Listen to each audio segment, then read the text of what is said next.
Sarah, you ready? Ready, Cable? All right, Georgette Keller, could you do the Pledge of Allegiance, lead us in the Pledge of Allegiance? Too many Georgettes sitting in that row right there. I pledge allegiance to the flag of the United States of America and to the republic for which it stands, one nation, under God, indivisible, with liberty and justice for all. Reverend Cooper.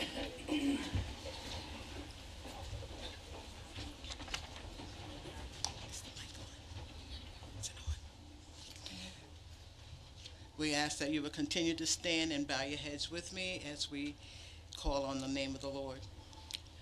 God of our weary years, God of our silent tears, thou hast brought us thus far on our way.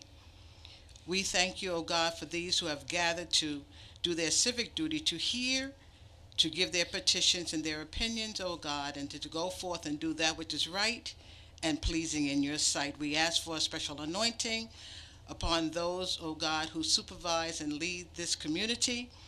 We thank you, O God, for your blessings. We ask, O God, that you'll continue to watch over us, Lord, for we realize that we're in the midst of the waters, but you have kept them back from us. And Father, we ask right now that you will just bless us, O God, as we remember Jimmy Stock, O God. We know that he was educated in this town, that he served in this town, and help us to remember the good times, O Father, and bless his family and his friends. Father, we ask that you remove the sting of death from their spirits, O God, that they will remember the good times.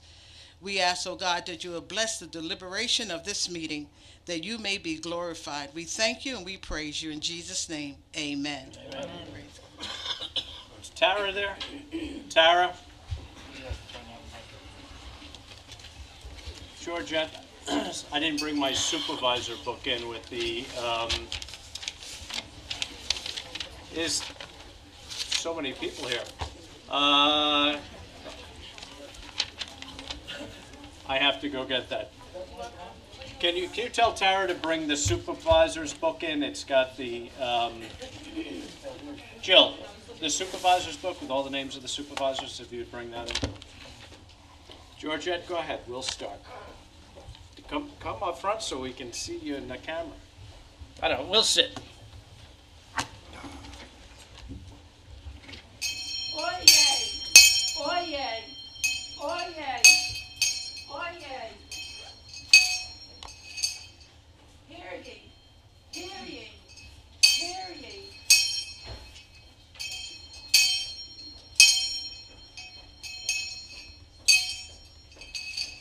Ladies and gentlemen, we have wonderful news. The stagecoach has arrived from our state capital in Albany with news that we are a brand new town.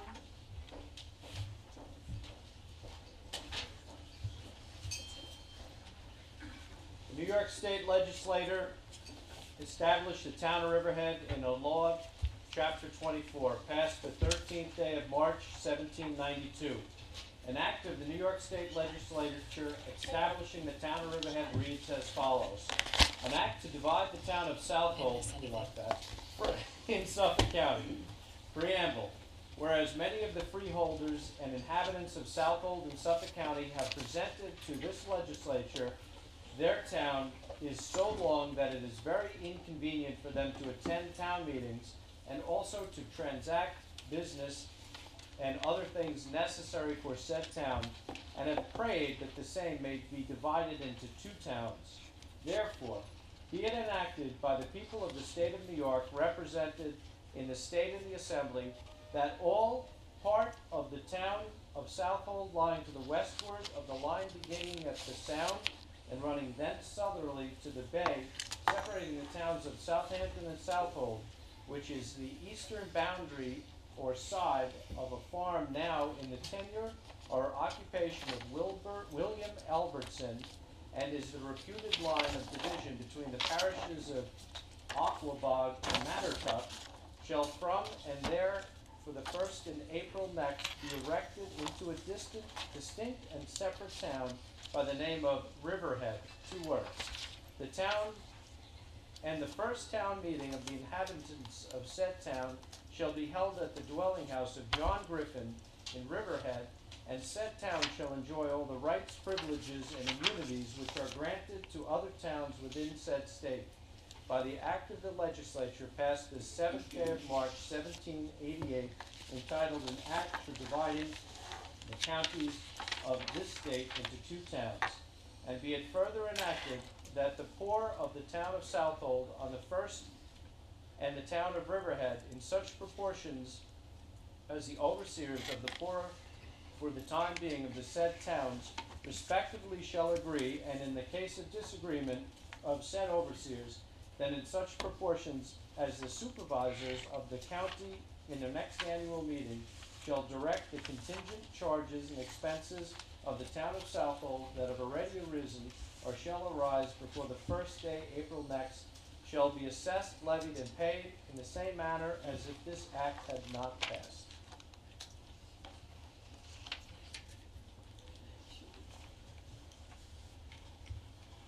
Mr. Supervisor, as town historian, I wish to give you this marker showing the town seal with the word supervisor.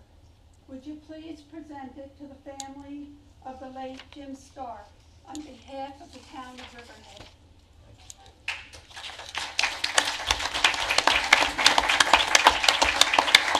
You can all rise. I'd like to have a full minute of silence for Supervisor Stark.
You would all keep Supervisor Stark and his family in your prayers. That would be greatly appreciated. Thank you. Georgette, thank you. Sean, maybe you can have Jill and the chief come in and sit over here. It says sit in the hall. Jill? Sit in the hall. Is sitting in the hallway. If they want to. Got a couple chairs here. We got on this side. On the other side, they got us out there. A couple chairs over here. I'm sure we're exceeding some fire marshal. All right, Mr. DeLuca, send your person up to explain why you're here.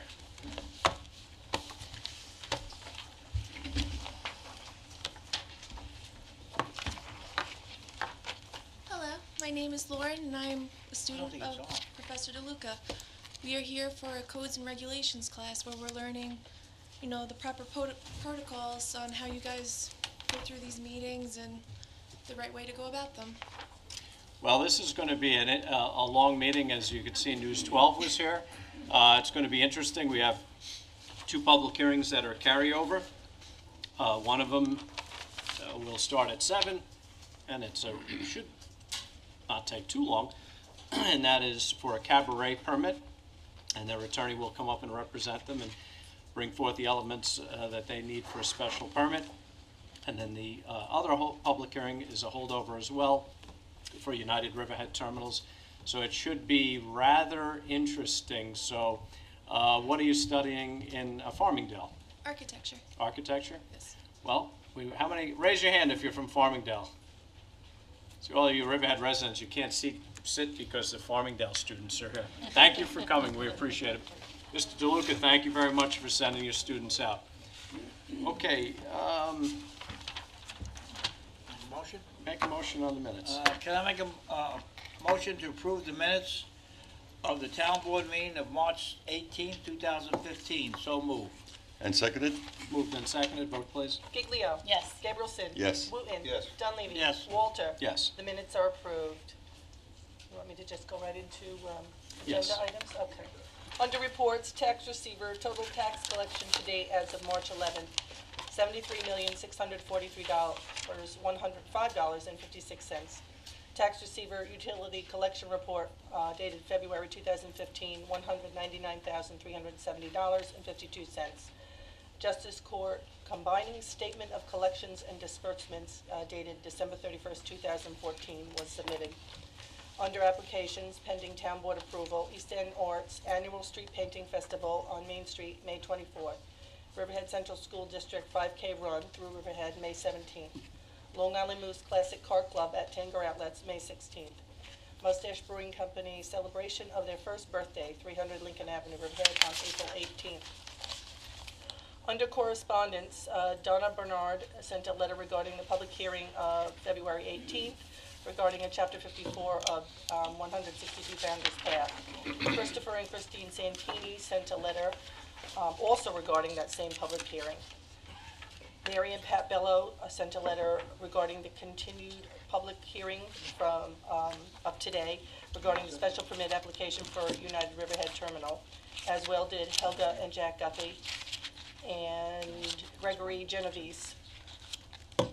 Peter Polakowitz sent a letter regarding the public hearing of March 3rd regarding the special permit application of East End Hospitality, which actually is going on this evening, so that had been detained. Craig Rosenblatt sent a letter regarding a dispute and handling of an emergency service call of the Riverhead Water District in 2014. Bennett and Reed, representing Wireless Towers, sent a letter notifying the town of a visual study crane test for a proposed public utility wireless communications facility at 729 East Main Road in Acapulco. And I also received, it didn't get onto the agenda, but I did receive also from United Riverhead Terminal a response to comments made at the October 21st, 2014 public hearing.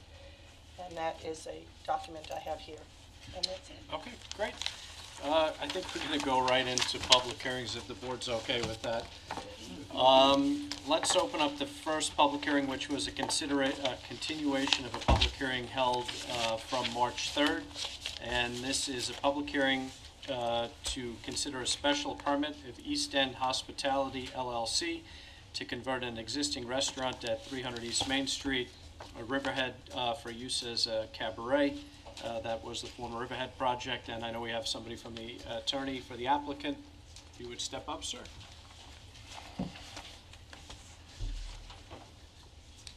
Good evening. Charles Cuddy, 445 Griffin Avenue, Riverhead, New York, for East End Hospitality. I have with me a partner, Matthew DeMar, who's a graduate of Hofstra University with a degree in business administration, and he's been in the restaurant business for more than 20 years, and he's available to answer questions if there are any. This is the site that was formerly the Riverhead Project. It's not going to be just a cabaret, it's going to be a restaurant. But it's a restaurant and a cabaret. And the way we get to cabaret in this district is a DC-1 district, is that the special permit is for a tavern, and a tavern includes a cabaret, and a cabaret includes music and dancing. What these people want to do is to have on Thursday, Friday, and Saturday evening, music and dancing.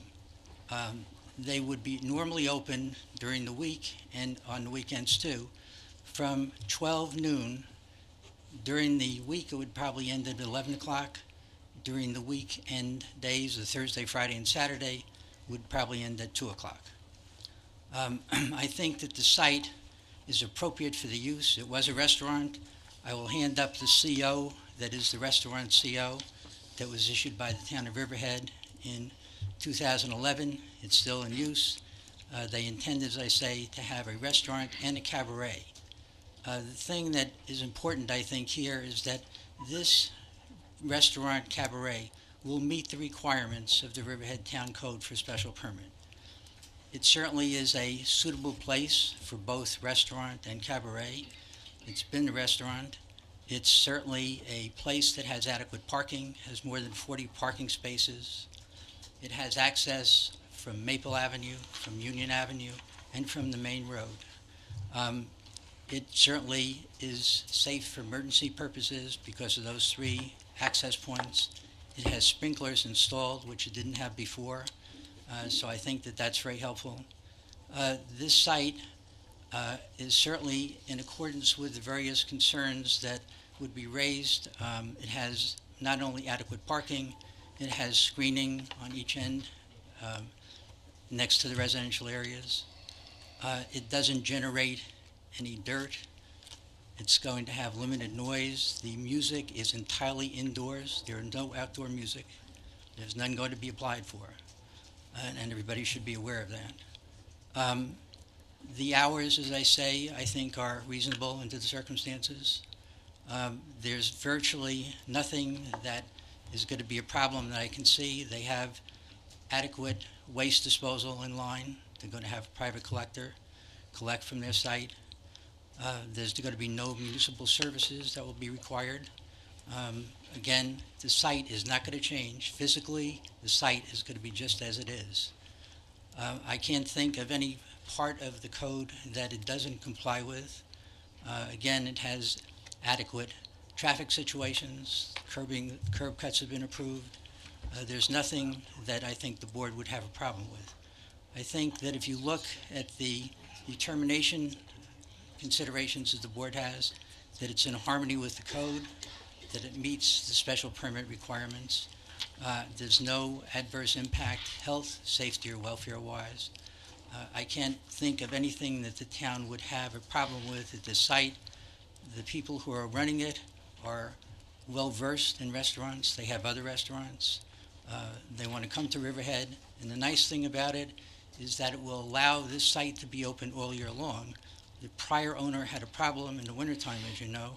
I think the cabaret addition will allow it to be open on a year-round basis. So I'd ask the board to approve this application. Thank you. Thank you. I don't have any questions. Does the board have any questions? I'm curious as to whether or not they're going to have security on site when the cabaret is going on until the early hours of the morning, and whether or not the special permit could be contingent upon any police calls to the site, because we've had several restaurants, bars, and taverns downtown that have had numerous calls to the police department and certain activity that it was calling our police to the site. And if there were problems on the site, I would want an opportunity to extinguish the special permit if we were to decide to approve it. They will have security on site. We've discussed that. They will have at least 2 security people on site at all times. They also have, as you know, a liquor license, and a liquor license can be lost quite easily if there's rowdyism or there's a problem. Well, we've had other problems with liquor licenses, and it took us quite a while to get those businesses to, And these people have other sites also, so that would affect their other sites as well. They don't want Okay. that. They don't want that to happen. With the cabaret, I guess it looks like it's Thursday, Friday, and Saturday night. That's If there are correct. other sites, is that typical to 2 a.m.? It'll be open those nights to 2. Right, to 2 a.m. And also, I failed to mention on Sunday there's a brunch, so we'll be open earlier on Sunday. No, but answer my question. If those other facilities, how late are they open till?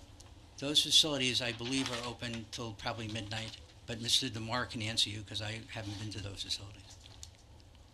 That concerns me a little bit, yeah, 2 a.m. During the week, it's midnight, and on weekends, it depends on what's going on. It could be 1 or 2. These are the other facilities.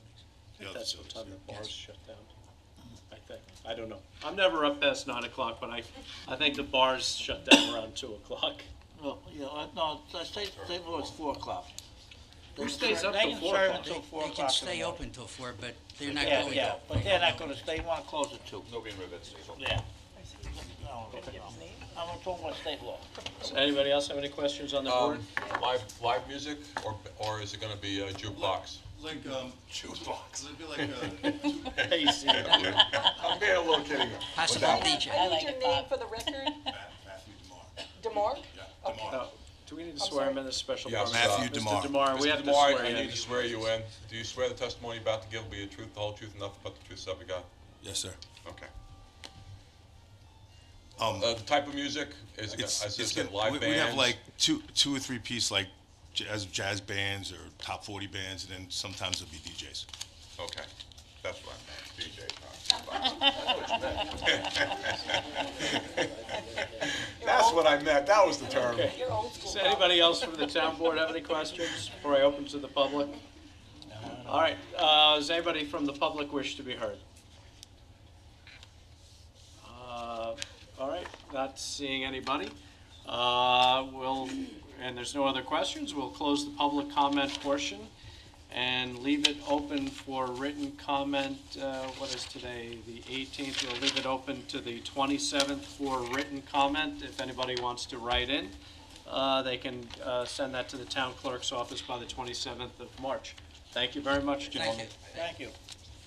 Okay, so now we're going to open up a 7:05. This was scheduled for. It is now 7:21. We're going to reopen the public hearing held originally on October 21st, 2014 for United Riverhead Terminal in New York, URT, to consider their special permit application to expand their existing fuel storage facility.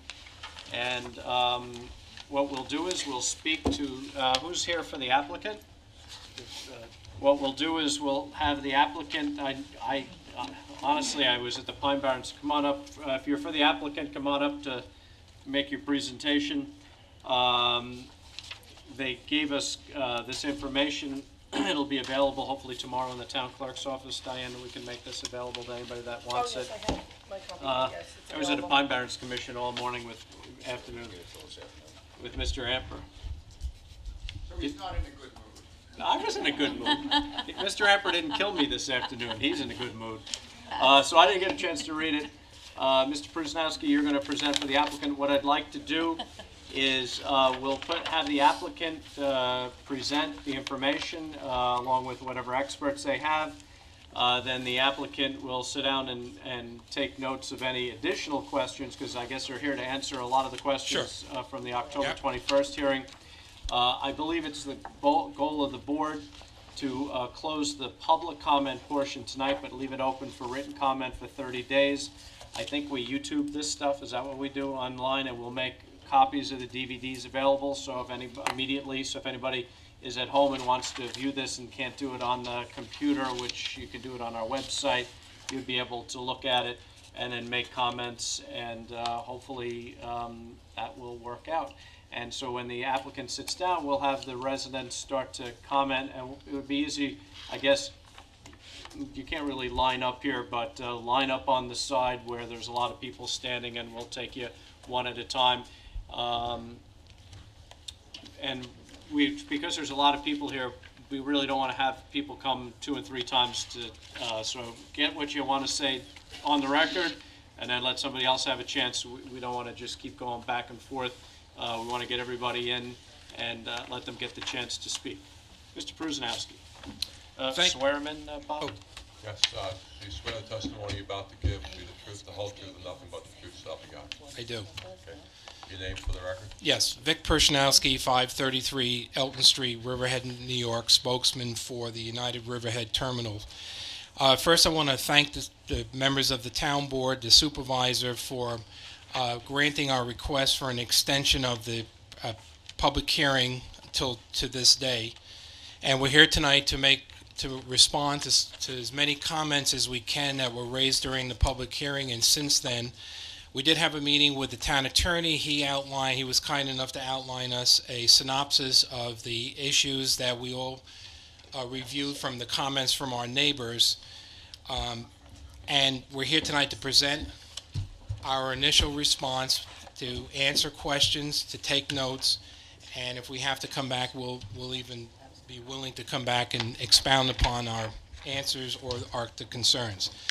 United Riverhead Terminal Inc. I'm going to read most of this, not every line. I'll refer to it. We have circulated. I know the attorney for the association has a copy of this.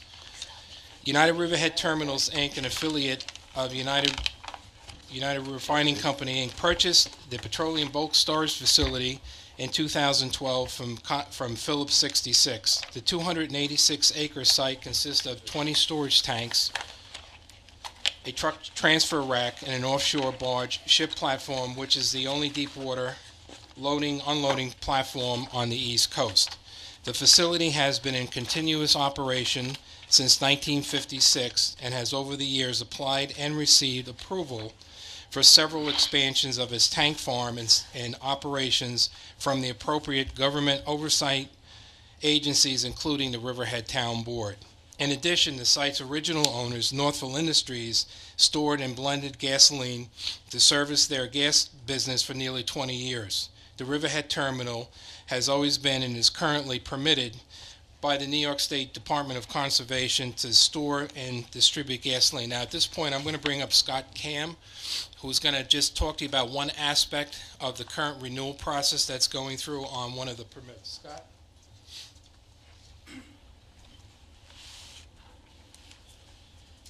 Mr. Cam, if you would raise your right hand. Do you swear the testimony you're about to give will be the truth, the whole truth, and nothing but the truth, so help you God? Yes. How you doing? I'm Scott Cam, General Manager of Long Island Operations for United Riverhead Terminal. An application was submitted back in 2014 to New York State Air Emissions for our permit so we could expand on the 2 ethanol tanks and also distribute out the loading rack. I received comment back from New York State Division of Air Permits that they had no issues, but I had to open it up to public comment in the newspaper, which we did the first week of May. It was in the news review, and the public noticed that we were going to install 2 tanks and distribute at the loading rack. It was May open 2014? 2014, I'm sorry, Sean. And it was held open for 30 days for public comment. In July 2014, New York State granted that permit to construct and distribute at the loading rack. So you have a permit from the New York State DEC to distribute gasoline, to hold and distribute gasoline currently? That is correct. Okay.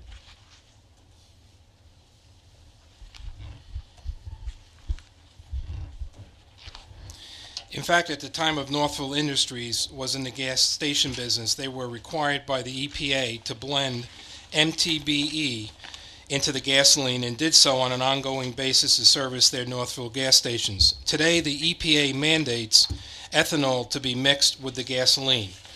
Blending fuels is currently and always has been a normal occurrence at the terminal. We will further explain this in another section, which I'll read to the neighbors and to everybody here.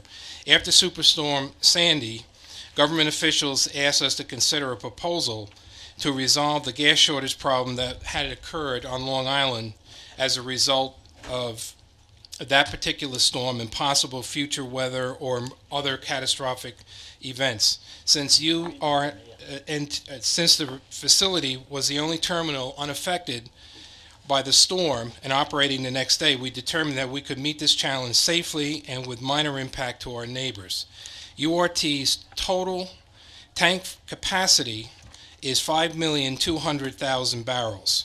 We are currently operating at 50% capacity and have been for several years and probably will be into the future because the fuel oil business has changed, as I will get to later on, with the expansion of the natural gas from National Grid. There's there's a conversion rate that's going on where people are converting from home heating oil to natural gas.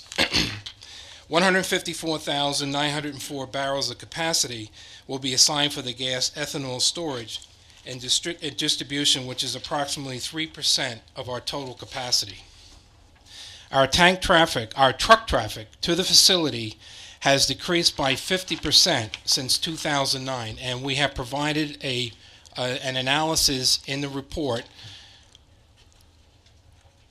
See Section 1. Our total 2014 volume was 8,164,996 barrels for the entire facility on onboard shipments. We estimate 5,000 barrels a day of gasoline could be at 1,825,000 yearly. The 22% increase in truck traffic estimated for gasoline would be offset by the 10% loss in heating oil traffic due to the extension of the national gas supply pipeline on the North Fork. Also, recently, this February, we had an increase in truck traffic over the previous year, this February, due to the fact that this was the coldest February in history on Long Island, and that we were the only facility that stored heating oil that did not run out of supply. Northville Industries and Holtzville and other tank farms up west were running out of supply. We had enough supply to supply everybody, so there was a increase in truck traffic to the facility over last year, but nowhere near what it used to be in 2009. And these were primarily the mom and pop 3,000-gallon tankers that pull up to the facility. We estimate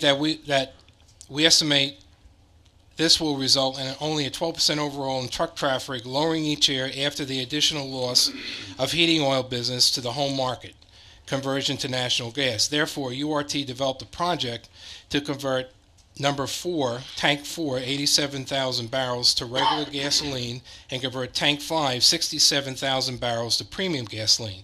Tanks 4 and 5 will be outfitted with internal floating roofs for vapor control. Both tanks 4 and 5 have been approved for gasoline storage by the New York State DEC once the IFR retrofitting is complete. In addition, 2 19,000-gallon ethanol tanks, which represents less than 1% of our total storage capacity on the property, exactly 0.02%, will be manufactured tanks will be added to the facility for the blending of the 10% ethanol, which is required by the EPA currently, into the gasoline at the truck loading rack. The 2 ethanol tanks have also been approved by the New York State Department of Environmental Conservation. By adding the additional equipment to allow distribution to the truck loading rack, it will ensure the east end of Long Island a gasoline supply in case of another large storm disrupting the gasoline supply in the New York Harbor. It will also reduce the truck volume on the LIE heading into western Riverhead town, which presently brings gasoline in from Holtzville inward to feed eastern Long Island. Now, Section 2 is a traffic analysis, which I'm going to defer to the end of my presentation, and Steve Schneider from Schneider Engineering will review our traffic analysis that was prepared as a result of the scoping letter, and also to update it with the new comments that were raised at the October public hearing. Also, we did a thorough investigation of our truck traffic back to 2009, and here we have the charts of the actual 3,000 gallons trucks lifted, 12,000 gallons trucks lifted. In 2009, it was 9614. For the 3,000 gallons trucks lifted, these are truck stops at the loading rack, and 2219 in 2009 for the 12,000 gallon tanks. Last year, we did 5,089 lifts at the loading rack for the 3,000 gallon truck tracks, the trucks that were lifted with the fuel, and 1174. So the business has decreased, the truck traffic to the facility has decreased by nearly 50%. The United Riverhead Terminals facility has been in operation since 1956, prior to zoning being adopted by the town of Riverhead. I read the news review article today that was online, and that it was correct that prior to zoning, most properties in town had to file with there was a Board of Land Management or something in Suffolk County. You did a site plan with Young and Young or a survey, you filed it, and that's how things were done prior to zoning. Most of Wading River, older neighborhoods were filed that way. That's why the new subdivision regulations today, you wouldn't have all the small streets with the, zoning was put in place. As a result, we coexist with our neighbors as a pre-existing non-conforming use. As over the years, residential zoning has been placed on our property, replacing the original industrial B. What the town board did in the mid-2000s was that they, in the event that the tank farm, the pre-existing non-conforming ordinance, which we have on our books, which is backed up by many court cases in New York State and New York State law, which I have here, If the operation continues without interruption for 12 months, then the pre-existing non-conforming use continues. If it ceases operation in 12 months and 1 day, then the new zoning would go in place. So what the town board did is, at the time when they redid the master plan, in the future, if the tank farm is abandoned, then the new zoning would automatically go in place after if it's abandoned for more than 1 year, which is now residential A. As such, our number one priority is for our operations to have minimal impact to our neighbors. A good portion of our 286 acres are leased to local farmers and is currently in agricultural production. Our delivery drivers who leave the facility are forbidden to make a left turn on Sound Shore Road, preventing unwanted truck traffic, retaining the character of the neighborhood and contributed to the steady growth of the residential property values over the years. In summary, the facility meets and exceeds all government safety standards and complies with all safety regulations. Our action plan proposed later on will demonstrate this. All right, now I'm going to talk a little bit about the zoning, and then we'll get into the safety protocols that we have in place. The facility has been in continuous operation since 1956, prior to the adoption of zoning in the town of Riverhead. Article 13, Section 108-51 allows the continuation of the pre-existing use as long as a non-conforming use has not been discontinued for a period of 1 year. The facility has never ceased operation since 1956. The previous zoning on the property of Industrial B was amended to the site in the mid-2000s, and now there is a residential A80 that's overlaid on the property. Our application does not introduce an expansion of the facility and storage of gasoline. The facility has always been permitted to store and distribute gasoline. On March 21st, 1980, the Riverhead Building Department issued a building permit to construct Tank 19 at the southerly end of the tank farm. In 1992, the tank was converted to store MTBE as part of the facility's operation to blend MTBE into the gasoline. The EPA now mandates denatured ethanol blended into the gasoline. The two ethanol tanks fall under our petroleum bulk storage permit issued by the New York State Department of Environmental Conservation and put on our major oil storage facility license. The ethanol which gets delivered comes in denatured 2.5 to 5% gasoline, which falls under the PBS permit, not the chemical bulk storage permit that could be issued, which is considered blending. Bioethanol is a form of quasi-renewable energy that can be produced from the agricultural foodstuffs. It can be made from very common crops such as sugar, cane, potato, corn. It's not a new use for the facility. It's mandated by the EPA. Before ethanol, it was MTBE. Blending is currently and always been a normal occurrence at the terminal. We currently blend red dye and other heating oil and diesel additives to meet EPA regulations. Blending ethanol into the gasoline would just be one more function added to the current routine operations to meet federal fuel standards. We therefore make the case that our special permits application is to construct 2 ethanol tanks to meet the current EPA regulations containing our past practice conforming to Article 13. We also included a spill history, which is available online from the DEC. There are a few incidents here. They were all captured in the containment area. It was investigated by the DEC. They were all minor. There was no major breach where a million-barrel tank leaked oil everywhere. It was captured, and the spill numbers were issued by the DEC, and that's available to the press and everybody else. Emergency responses. A big concern from the community is how we're going to protect the community, make sure it's safe as a result of our operations. We have an operating protocol. There is always at least one employee on duty at all times. The terminal is attended 24 hours per day, 7 days per week. The terminal is totally enclosed by security fencing to prevent access. Employees are instructed to challenge unknown visitors. The entrance gates leading into the rack area and remote sections of the terminal are automatic opening closing type required electronic means to open via access card or remote opener. Security cameras log the main entrance and exit of the truck loading rack areas. Security guard service is used during certain times of national level threats. Tank valves are secured when in a non-operating status. The starter controls and all oil pumps are located at sites accessible only to authorized personnel.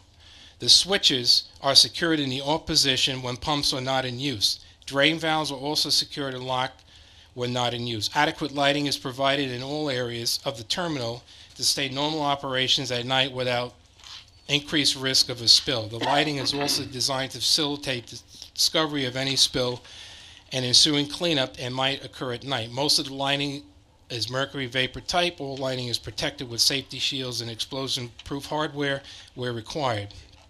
In addition, we have an emergency action plan which is approved by and a facility security plan which is approved by the United States Coast Guard and locked on site in a secured location and vault.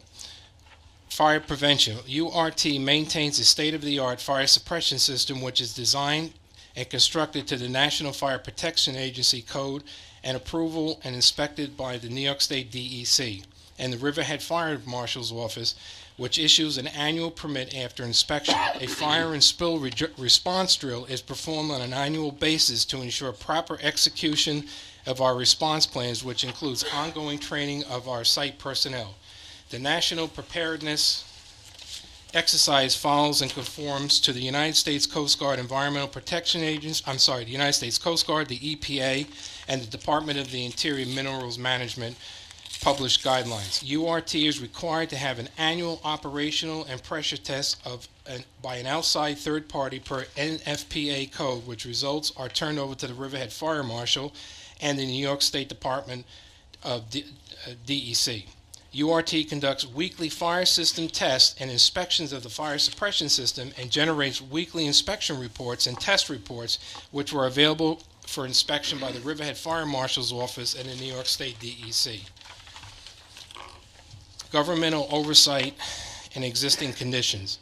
The tanks are inspected monthly by United Riverhead Terminal employees and documented. New York State DEC Region 1 inspects the facility annually to make sure all the tanks and piping are maintained and coated and checks the monthly tanks inspections. New York DEC then follows up with the recommendations on painting, signage, etc. The New York State tanks containing crude, gasoline, and number 2 oil have to be cleaned and inspected by a third party every 10 years. Tanks containing number 6 oil are exempt from inspection, but we follow the API, American Petroleum Institute recommendations, and do the inspections every 20 years. We have a plethora of agencies which are listed here in the book, probably a dozen and a half agencies that we have to get permits, inspections from, not limited to the DEC. We have a fire prevention permit from the Town of Riverhead Fire Marshal's Office, emergency response plan facilities, operation manual, which is required by the United States Coast Guard. This is available to the press and to the attorneys for the neighborhood.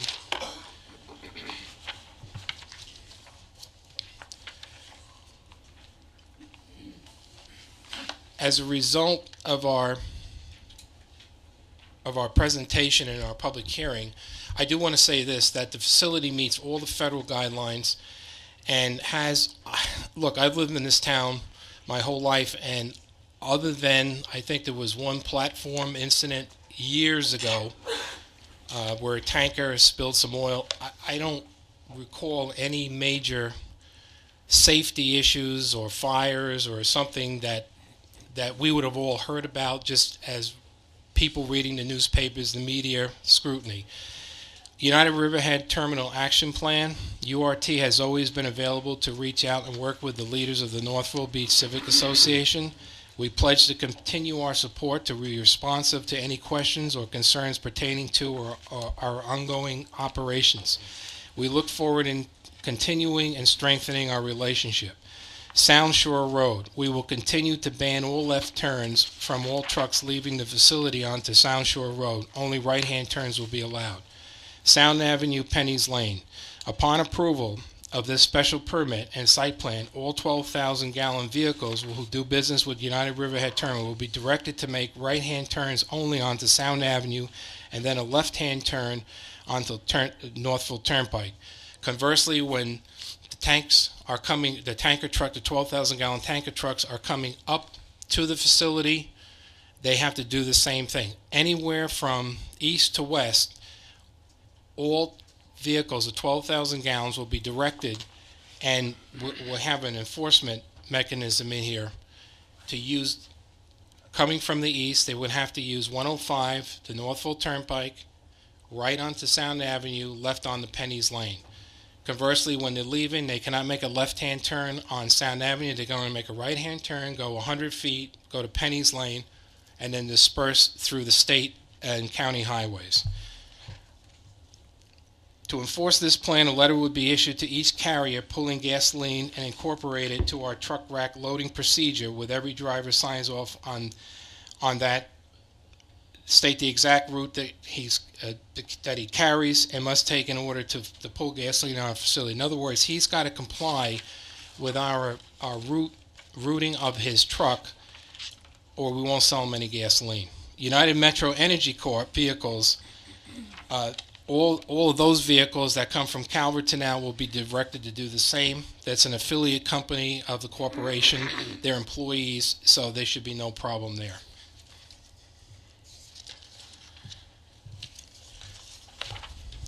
In summary, URT's total tank farm capacity is 5,200,000 barrels. We are currently operating at approximately 50% of the total capacity, which fluctuates as a result of market conditions. 154,904 barrels of capacity will be assigned for the gas ethanol storage and distribution, which is approximately 3% of our total capacity if the special permit is approved. There is no expansion of our physical plant, storage capacity, or operations as a result of the special permit application, other than installing the ethanol tanks in an existing containment area to comply with the current EPA regulations. Our truck traffic to the facility has decreased approximately 50% since 2009. The 22% increase in truck traffic for gasoline would be offset by a projected 10% loss in heating oil traffic due to the home market conversion to natural gas. The 12% net increase of the overall truck traffic will be further reduced in the warm weather months as the home heating oil business market decreases. We offer to codify as part of the special permit resolution strict traffic patterns that we have proposed in this memorandum. They would also be part of covenants and conditions of the special permit that would be recorded, and any other conditions that the town board may feel fit to approve this application. URT has addressed the zoning issues in Section 4, and we maintain that we comply with Article 13, Section 108-51, and no new expansion in use. The special permit application is to construct 2 ethanol storage tanks to meet the current EPA regulations, continuing our past practice. URT complies with all energy oversight permits regulations, including but not limited to federally approved emergency response action plans, facility security plans, and our fire suppression and response protocols. URT is fully permitted to store and distribute the gasoline by the New York State DEC, which has sole jurisdiction in the matter. We've therefore asked the town board to approve our special permit with conditions offers consistent with the town board approval of a special permit application adopted April 19, 1977, which was the resolution that set the parameters and is what the tank farm is today. They did get an extension in April 1979 because it was a 3-year permit, and they didn't construct all the tanks in time, so the management at the time came in and asked for an extension. Among their findings, the subject parcel that was in the special permit application, more particularly bound and described and set forth in Exhibit C attached to the petition, is that it was an industrial B use as the same as shown on the official map of the town of Riverhead. Said lands and use district are governed by the terms and conditions of Section 108-48 of the Code of the Town of Riverhead. Said section to wit, subsection B, to permits the establish an operation of a non-nuisance industry by special permit of this board. Under Industrial B, we were classified a non-nuisance industry. They did have public hearings back there. I went into the files. I saw that many of the neighbors did have comments about that. The standards for said use are found in governed by Section 108-3, industry, non-nuisance, and Section 108-3 special permit. Those were the Those were the sections of the code that applied at the time of the special permit was granted. We further offer that our current special permit application to install the ethanol holding tanks falls strictly under Section 108-48C accessory uses. Accessory uses shall include those uses customarily and incidental to any of the above permitted uses when located at the same lot. Specifically permitted are as the following: customary uses, buildings, or structures incidental to any of the permitted uses. URT needs to comply with the current federal gasoline standards. Therefore, our application is germane to this section, and our past operating procedures verify that these regulations are amended over the years, and our operation and facilities have been amended as well to conform. Therefore, the ethanol tanks construction and operation is accessory use in order for URT to continue to achieve and comply with the new federal regulations now in place. It has always done so since 1956. At this time, I would like to turn our presentation over to Steve Schneider, who will give Mr. Prusnowski, can I Sure. just, could you bring Mr. Cam back up? I had a very quick question. Sure. And I did confirm this, but I'm going to ask you, there's two questions. Did anybody comment in the public comment portion when you were applying for your DEC permit for the fuel storage facility? Were there any comments from the public? Not that I'm aware of. All the comments went to the New York State DEC. Okay. And I did confirm you have the permit for gasoline at this point from the DEC? That is correct, yes. And I was able to confirm that. So the only thing you're here for are those two 19,000-gallon ethanol tanks. That is correct. So if we denied you, you could still put gasoline if you could figure out how to do it. That is correct. Okay. Can I follow up on that? And now on the gasoline, if you didn't get the ethanol approval from the town, would you still bring the gasoline in and process it somewhere else? Add the ethanol at another site? Using it more as a storage facility for gasoline and then taking it, mixing it in? Well, we can do that now. We can bring it in. But I know, but the increased capacity, I'm thinking, without the ethanol tanks, is there going to be a difference in volume, how much you bring in? I'm not understanding your question. No, I'm just saying how What much. he's saying is, would you, if we didn't approve these 19,000-gallon tanks, could you store gasoline there and bring it to, say, the Metro facility and mix it there? Would that? In other words, the amount of gasoline you're bringing now, it will increase, I'm assuming, with the ethanol tanks, am I correct? The amount of gasoline you bring in to mix? No, it's just going to be those two tanks, 4 and 5. No, but the capacity you can store, you got DEC approval to store gasoline now. Correct. Right. Is there any intention of taking that gasoline off there and mixing it somewhere else, another No. site? No. No. I think that's what I was getting at, all right. Okay. So this is a slightly different question. So you could store the gasoline, you could bring it in there without the ethanol. Correct. That's what I'm And you saying. could truck it someplace else and mix it. You could do that. I thought that was the question. That is the question, right? That was the first question, yeah. Right, you could store the gasoline unmixed, but not dispense it in your fuel rack and bring it to another location and mix, or I guess you could mix it using existing tanks. Right. Why would we wouldn't do that? It wouldn't make sense. Okay. It wouldn't That make was- sense that was for the the operation. Okay. See, I think what That's more dangerous. is that Okay. you're still gonna produce the same amount of trucks whether you're mixing it there or not. That is correct. Okay. Let's talk to the traffic man. Then after Steve gives his presentation, then I'm going to sum up this real briefly. Okay. 2 seconds, and then we'll be happy to take notes and answer pertinent questions. Okay, Mr. Schneider, correct? Yes, that's correct. Are you a PE? Yes, I am. Could you give us your curriculum vitae? 35 years. Could you give us your resume, sir? Yes, I can. I've been here before many years. Verbally, and if you have a written That's no one, that's problem. fine. Yeah, graduated in 1970 from The Ohio State University, Bachelor of Science in Civil Engineer. Hopefully no one from Michigan is here. Got a Master's of Traffic and Transportation Engineering from Polytechnic Institute in New York, which is now called, I think, Polytechnic University. They keep changing the name. PE since 1975. I've been doing traffic engineering since 1970, so it's about 45 years. Traffic engineering is what I do. I count cars for a living. So I think you're an expert. Okay, thank you, sir. I've been accepted at all towns. What's that? Yeah, if we could swear you in, and do you want one of our easels right there? Yes, please, thank you. Swear the testimony you're about to give will be the truth, the whole truth, and nothing but the truth, so help you God. I do.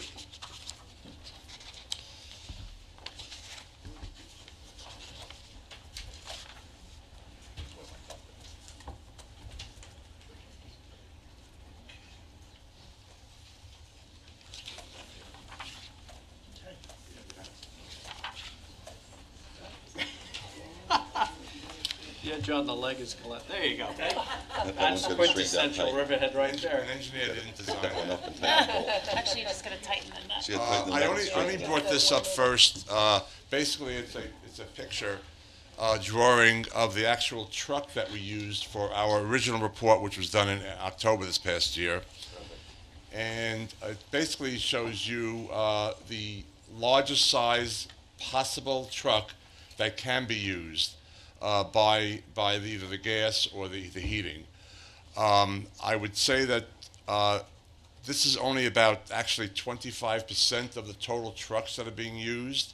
Most of the trucks are smaller than this one, but in the previous report, when we put sort of a turning movement plate, they call it, a template of turning movements for a truck, we use basically the worst case scenario to see what would happen.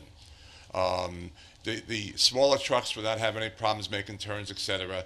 But I wanted just to show you or to explain to you that we did use, in fact, in the original report, the largest truck possible for this facility.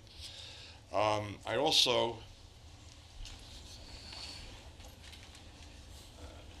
okay. There's the truck. I'm sorry. Okay. As they say, I didn't skip on the size of the truck. Oh yeah, this is. All right, so Yeah, oh yeah. just address the town board, thank you, please. Yeah, yeah. You can turn that around this way. I can't. We can't see it. You're very good. There you go, there you go. Mr. Schneider, let me fix this for you. Would you like to sit at the table here? Because if you sit at the table here, there's microphones, you could do that and talk to us. Would that be easier for you? If you have a chair. Yes, we do. Gentlemen, just give Mr. Schneider one of those chairs. One of those chairs. Turn the other way so you can see us. Yeah. But you guys are good work. You guys are Okay, doing now you a have- great job. Now you can, Now you have to turn the easel this way. there you go. Put that close to you, that way Just you like can. that's good. No, I was gonna say, Wow. put it close to him so you can flip it. I can get up. It's okay. If you stand near the microphone, if you stand near the table, it will pick up your voice. I also want to just show you this chart, which is the chart that's in the report that I'll be giving you in a minute. Basically talks about the 2009 to 2014 trucks, the counts that Vic was talking about a little earlier. This is just in a form for you. So it shows the 3,000 gallon, the 12,000 gallon trucks.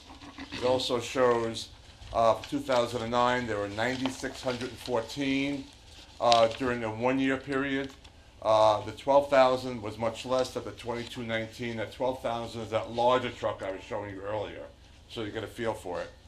And because of, as Vic had mentioned, natural gas, et cetera, the numbers indicated that it went down from 9,600 a year to a little over 5,000 a year for the 3,000 gallon.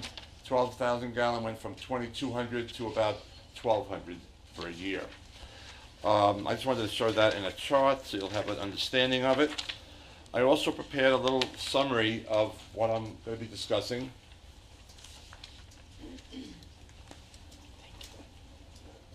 Give it to us. Oh, sorry. They're only guesses, okay? Thank you. That's it. That's it. Okay. Can I just ask you one question before you go on? Of course. What about the 22-wheel trucks, the tankers they have going up there now? Are they larger in length, or is the 4 extra wheels there for weight? Yeah, I believe that for weight. This is the. You had an 18 My wheel. understanding is that is the truck. That's the largest size trucks that they use. No, I've been behind 22 wheelers Okay. going up there. So I mean, But are they all used when it's being driven? well, I don't know why they're being driven up there if they're not being used. No, I mean the extra wheels. This is this truck. No, the extra wheels aren't. They are using 22-wheel trucks, so the question is, how many gallons is the truck that you're depicting? That one is a 12,000 gallon truck. Okay, so Mr. Cam, could you step up for a second, because we've got a pretty question that could resolve this. You are using 22-wheel trucks, because I followed one and counted the wheels. How many gallons is that truck? They're all 12,000 gallon trucks. Okay, How many? 12,000 gallon trucks. So they're the same size trucks, just more wheels. Is that for weight? That is probably correct. I'm not a truck expert, so I think it's more for weight, but I can find the answer out. Okay, Do you mind if I stand? you can stand, that's fine. I sit all day, like we all do, I guess.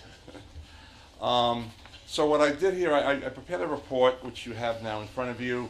That report basically goes over some of the comments that we had received from a few people who have actually submitted something formally, including some of the town comments as well.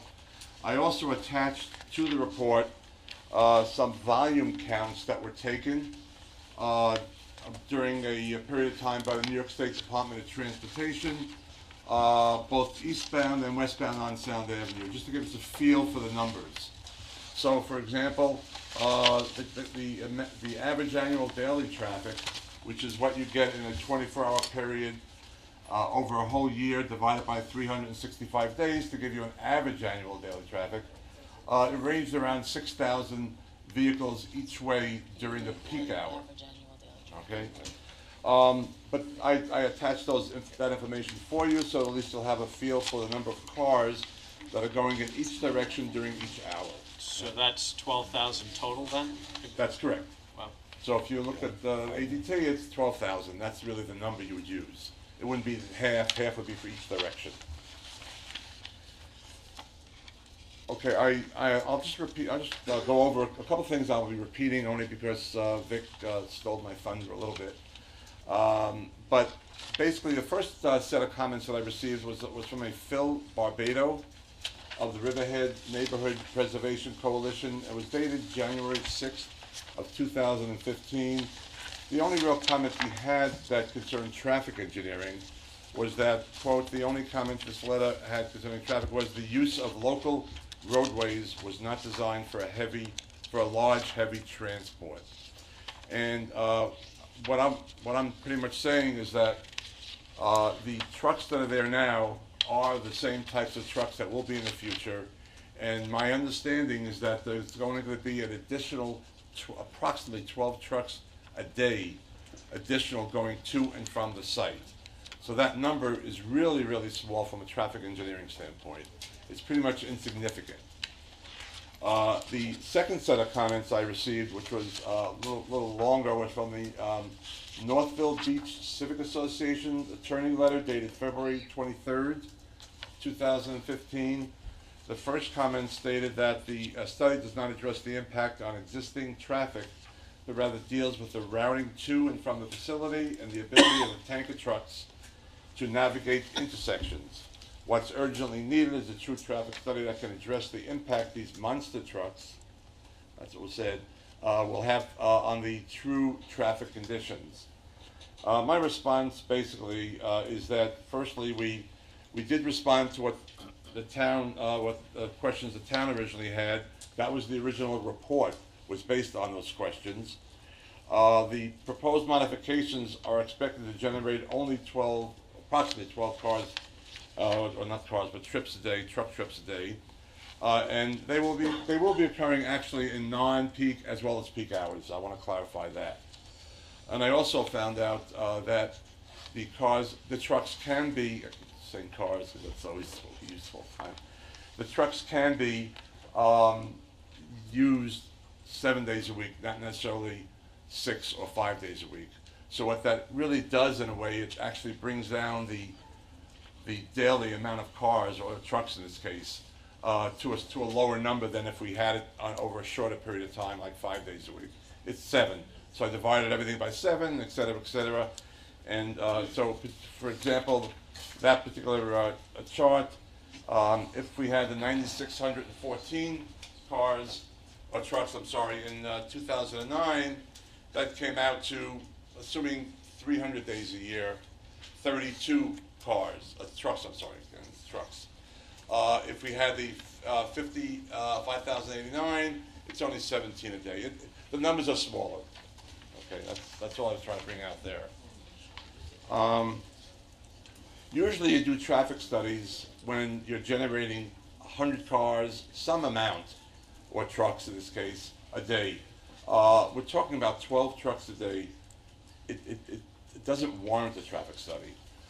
In reality, I'll discuss in a few minutes, the Penny's Road, not Penny's Lane, intersection with Sound Avenue doesn't warrant a traffic signal either. I know some people are thinking about a traffic signal there, possibly to stop the cars, allow the truck to make a turn, for example. But it happens so infrequently that you really don't warrant it. There are like 10 different warrants that you have for trucks, for traffic signals, and none of those warrants would be met, absolutely none of them. And if there's ever an accident there and you put a signal up, then you might be responsible for that if in fact the signal was put up without a warrant. And they're actual standard warrants they have to meet. I also would like to say that, which was mentioned by Vic, that I think the town required or requested no left turns from Penny's Road to the west. All of them will be making, as he said, right turn, then a left turn down Northville. So that's what was said before, and I'm just reiterating that that is exactly what I think is the best way to do it. Nobody would get, no trucks would ever go east into Southold? That's my understanding, yes. On Sound Avenue, that's You'll have correct. to go to 105 to 25, and then east on 25. Correct, that's correct. Trying to cut some things out that he had mentioned, that makes it easier. Well, it's better that you say it. You're the expert. Well, 45 years doing it, have an idea by now. But we all drive cars there, don't we? So I really don't expect that a traffic study is really warranted of that. I would also say that there was another comment about using official survey for turning analysis instead of the GIS clearinghouse ortho imagery. The numbers are going to be very close. Basically, we use some GIS satellite photos versus going out and actually surveying that intersection, for example. The numbers are going to be close enough for what we need right now. You're not designing the intersection. All you're trying to find out is where the trucks might, how much they may actually go into the eastbound lane, which they do, as I showed you in the previous report. But again, it happens so infrequently that it really is not meaningless, but it's not as important. I also would like to note that in the same report, they mentioned that New York State Vehicle and Traffic Law, which is Article 25, Section 1131, and I have it in the report, basically talks about driving on shoulders. It really talks here about state-controlled access. We're not a state-controlled access at that intersection. It's not state road. But I did also find today, I knew it was there somewhere, a report. It's actually from the New York State Highway Design Manual. Basically, all the towns, et cetera, use this as a major base for specs, for why you do things and how you design different roadways. And in here, I'll give you a copy of it, but I just want to read you just a couple of sentences from it. And this is from the actual design manual, and this is under section 5.7.1.2, which talks about encroachments. And it says, quote, in order to provide a balanced design, and they talk about balanced design here because they're talking about if you make, if you cut back, say, some of the property so you can make a nice turn, trucks as well as cars tend to go faster if that's available to them. So they tried to make a balance between that type of situation and the situation of encroachment on a shoulder. And I would recommend, by the way, that in some of these shoulders, that the applicant would in fact beef them up so that they can handle the truck traffic. Not that it's a lot, but that it will be able to be handled. But it does state here under, again, Put that 5 in points. writing to which ones that we have to have you beef up, just put that in writing, which ones we need you to beef up. Well, it depends which one, if you approve it. Okay. Yes, it does. 5.7.1.2 states, in order, I'm trying to go fast because a lot of things I was. Take your time. That's fine. In order to provide a balanced design, encroachments are generally acceptable for shoulders and intersections. Number 1. Intersections along low-speed urban streets. Number 2. Third is intersections along low-volume rural roads. So it really cuts the gamut here. I said in my report that a lot of these trucks, not just these trucks, but a lot of trucks, they can't make certain turns in residential areas. They just can't. Do you stop them from making them? No, you don't. Okay? But they're careful, and they've got to be careful making those turns. There's no two ways about it. Can't get around that. That's what it is. But I will give you this as well, if you don't mind. Blurb, so you'll have it. I only have a couple copies, but basically I read it. Diane, can you just make sure the board gets a copy of that? Sure, one? absolutely.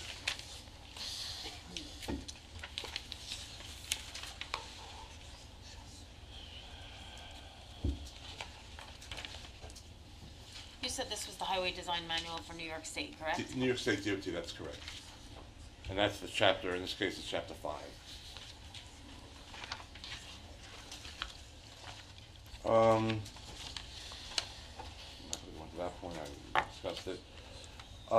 Also, based on comments received recently from the town, the site drive will only, as was mentioned by Vic, allow left turns in, right turns out. We discussed that already, I'm not going to go into that.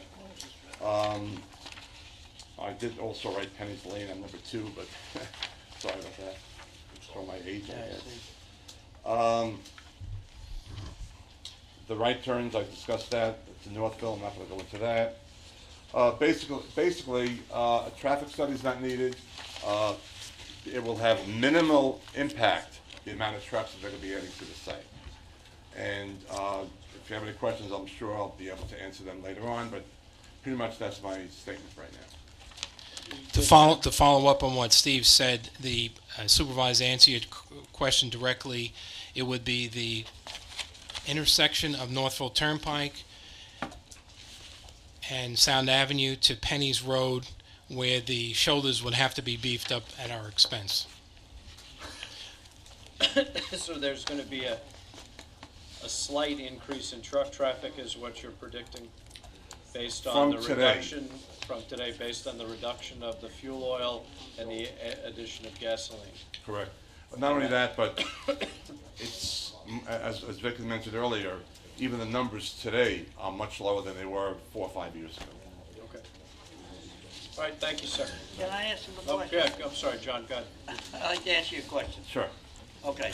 I'm disappointed that you didn't bring up the 22-wheelers, because they definitely are going up there. I know 2 of them were ahead of me. He followed one. I think that your presentation was lacking in some things. Have you ever driven on Sound Avenue in the summertime or during the hunting season? If you're doing a traffic study and you say it's inconsequential, there's only 12 trucks, you have to go there when traffic, don't forget, that's a major road for the ferry. So everybody from the west comes down Sound Avenue to the ferry. These things, counting cars when traffic is light is very good. How about counting cars when traffic is heavy and people cannot get out of Penny's Road? That's the problem. That traffic is so big, no one will slow down for it. That's why I suggested a traffic light. You said you don't need one. Well, you know something? You better come out here in the summertime or in pumpkin season or in apple season when they're picking and see the traffic on that road. Okay. I really am disappointed with this study that Okay. you're giving us. May I answer your question?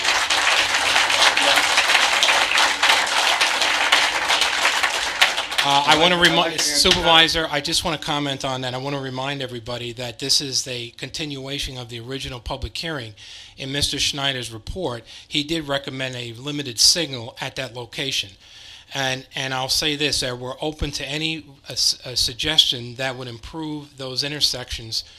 But I will say, for the record, the problem, the traffic that we're having on Sound Avenue is not exclusively as a result of the operation of the United Riverhead Terminal's operation. You have to be fair on that. I Okay. have to admit That's that. why we wanted to restrict the use on Sound Avenue from these larger trucks, the 12,000 gallon trucks, and some of them apparently have 18 wheels, some of them have 22 wheels. But they're 12,000 gallons, to just the intersection of Northville Turnpike and Penny's Road. That's it. We're not going to allow now, I'm not saying Hess, Mobile, the rest of the world, that they're using Sound Avenue now. You're right, Councilman, they're going to the ferry. Yeah, we are using it now, but we're saying as part of this mitigation plan, we're proposing to correct that, and we're here tonight to listen to suggestions on mitigation too. So that's what we're proposing to mitigate the impact of the traffic on Sound Avenue. Okay, good. And I'd Thank like you. to answer his question. Go ahead. I've been driving Sound Avenue for about 40 years. I live in Miller Place since 1975, and when I go east, I go on Sound Avenue, so I'm extremely familiar with it. Plus, I'm a licensed professional engineer and a traffic engineer. Secondly, I did a complete corridor study for the town of Southold, eastbound to the ferry. And I looked at many of the roads in the town of Southold, but I'm very familiar with the area. I've lived here most of my, I'll just say adult life, okay? So to answer your question, yes, I'm very familiar with it. And I am a licensed professional engineer. I know what has to be done. And I know the light would not be really warranted, and there could be an issue in case if you put it in. I'm not saying not to put it in. I'm just saying there has to be warrants in order for that to be put in. And that's a legal issue, not something I could handle. Okay. Thank you very much. Can I ask Thank a you. question? Sure. What is the distance from Penny's to Route 105 or to the accident? 400 feet 400 feet. to Northville. Okay, so you have 53-foot Matter of fact, trucks. Just bear with me a second. I anticipated that question. Okay. So a lot of times we have the traffic that's coming on Northville Turnpike, northbound, getting to turn eastbound, and they're looking to the west to see if anybody's coming. So if one of these trucks comes out of Penny's Road in the eastbound lane, someone that is traveling quickly on Northville Turnpike headed north and then headed east may not see that there's a truck there with the sun, if it's in the morning and the sun's coming up, or I'm just concerned that I'm concerned about those trucks turning off of Penny's Road into the eastbound lane on Sound Avenue. Well, that's where they, as I showed in my original report, that's what will happen. Right. It will happen. That's I can't get around it, it's gonna happen. But again, it's less trucks today than it was 2, 3, 4, 5 years ago, even with the extra truck. Folks, please, please, please. Right, but the trucks 2, 3, 5 years ago, the traffic study for that, I don't believe exists. For the trucks that are currently going to and from the site, and now we're adding on to that. We have the numbers of how many trucks it was for a year, okay, and it's like. That chart is, Jody, is Councilwoman, is the actual trucks that we loaded on the rack. We keep meticulous records. We go back 5 years. Every 5 years it's updated. It's every year we have it going back 5 years. And when we left the last public hearing, we had a meeting and I wanted that information because that's a key aspect here. Now look, has 2014, 2015, has Sound Avenue traffic increased? Absolutely. Mainly because we have a lot of retail operations. We have farm stands, we have wineries, we have people using the ferry going out east. But in our particular case, we understand there's a concern about Sound Avenue. That's why we want to restrict it to the 400 feet. And should a we all agree that some type of a traffic device have to be installed there, then we'll talk about it. Absolutely. My only question is, I know we're talking about 12,000 gallon tankers. Right. Concern. Are there 12,000 gallon tankers now utilized on the site? Yes, yes, it's right there. Yes, absolutely. Can I ask you a question? Sure. I've asked this at every public hearing, and I have never received an answer Okay, of my question. all right, When a rail was built in EPCAL, right. that was for Metro and for the fence place, okay. Metro decided not to use the rail because the understanding that I received was they got permission from the DEC, or New York DOT, excuse me, New York DOT, to use 22 wheels on the expressway, so they're either containing more and heavier, so that's why they don't need to use the rail. because No, that's- they're transporting 22 that's- wheels. No, I I'm have not, never, now this gentleman's been up here constantly, I've asked him, Right. he don't even know they use 22 wheelers. So I mean, I don't understand the reason the rail, the why reason. I haven't answered the question. Okay, well, I'm going to answer your question right now, Councilman.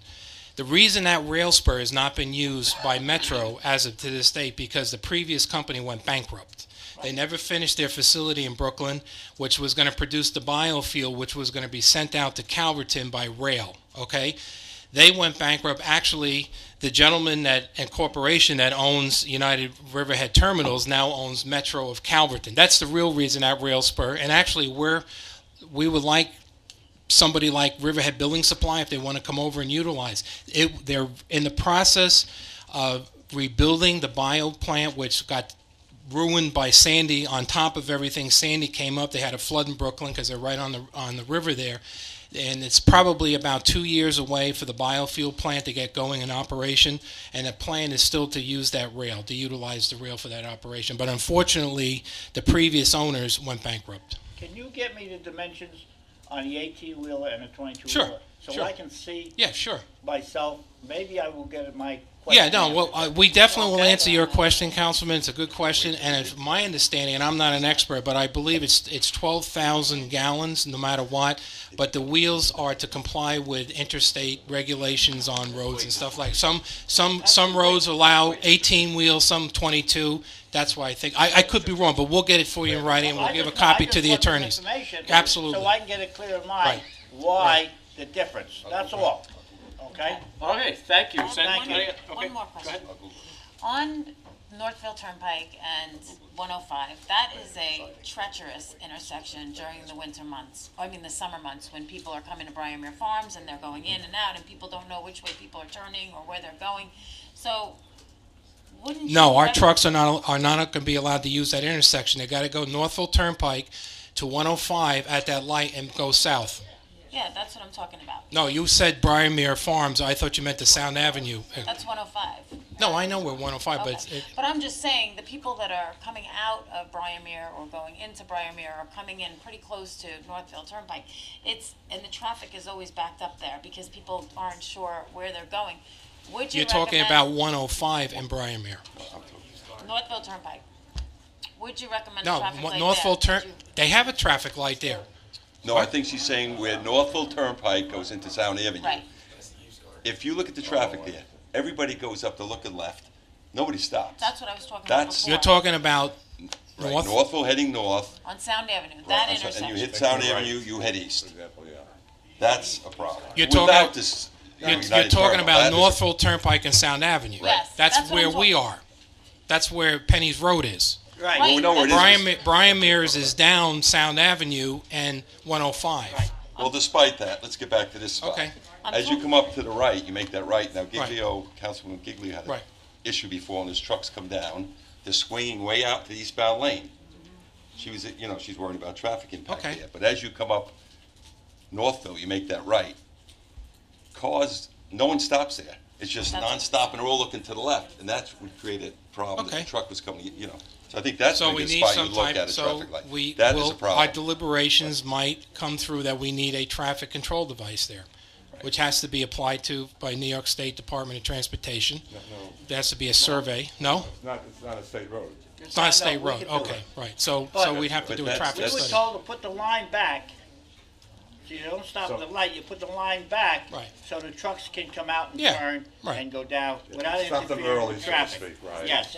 I'm not a traffic engineer, I'm Right. just a No, that makes sense. flamboyant person. But I understand what has to be done. Right. So, you know, I just can't sign off on We it. could look into it, so I'll say Okay. that. How's that? We'll look All into right, it. are there any other board questions? Thank you, Mr. Schneider. Thank you very much. Just to sum up, we're a wholesale operation, not a retail operation, so never anybody can come up there with their pickup truck to load up with diesel fuel. The purpose of the special permit hearing is not only to hear the actual proposal, but it's also an opportunity for the town board to mitigate circumstances. And I think that if a traffic device is some type of a traffic device, which was proposed in our original traffic study, it was a limited traffic device. It wasn't a full-fledged. It had, you know, controls for the truck drivers and stuff. That would probably, you know, benefit everybody. So we're trying to limit the traffic to the 400 feet from Northville Turnpike to Penny's Road, and we comply with all the other safety regulations. And I know that, you know, the company can talk to, we're blue in the face. Could we ever foresee the future? Nobody even thought that the towers at the Twin Towers could ever be attacked. And we have, by the way, look, you can laugh, but we have a plan in place that's approved by the Coast Guard just for that reason, because we have the platform and the sound. So I know people were concerned about the fires and things like that, but we have a state-of-the-art fire suppression system. We have protocols in place, and really since 1956, I don't know of any other than a oil spill or something, any type of. They have a history. So. Can I ask you? Sure. You're not part of the Strategic Petroleum Reserves or anything like that? I don't know. You're not a location. Are you part of the Strategic Federal? I may not be saying it correctly, but the Federal Strategic Petroleum Reserves. Are you familiar with that? Yes. Are you part of that? No, not this time. Is it? I did learn something else in my research with the DEC today. This may or may not interest some people, but do you know you're the largest bulk storage facility in New York State? The largest. That is correct. All right. All right. So we're here to take notes, to listen, to answer any questions that our neighbors would bring up in their attorney, and we'd be happy to respond tonight if it's germane. If not, we'll give it a written response. I'll leave that up to you, Supervisor. Okay? Thank you. Thank you. All right. What I'd like to do, if you could line up, we'll have you swear you in. And we'll take you one at a time. And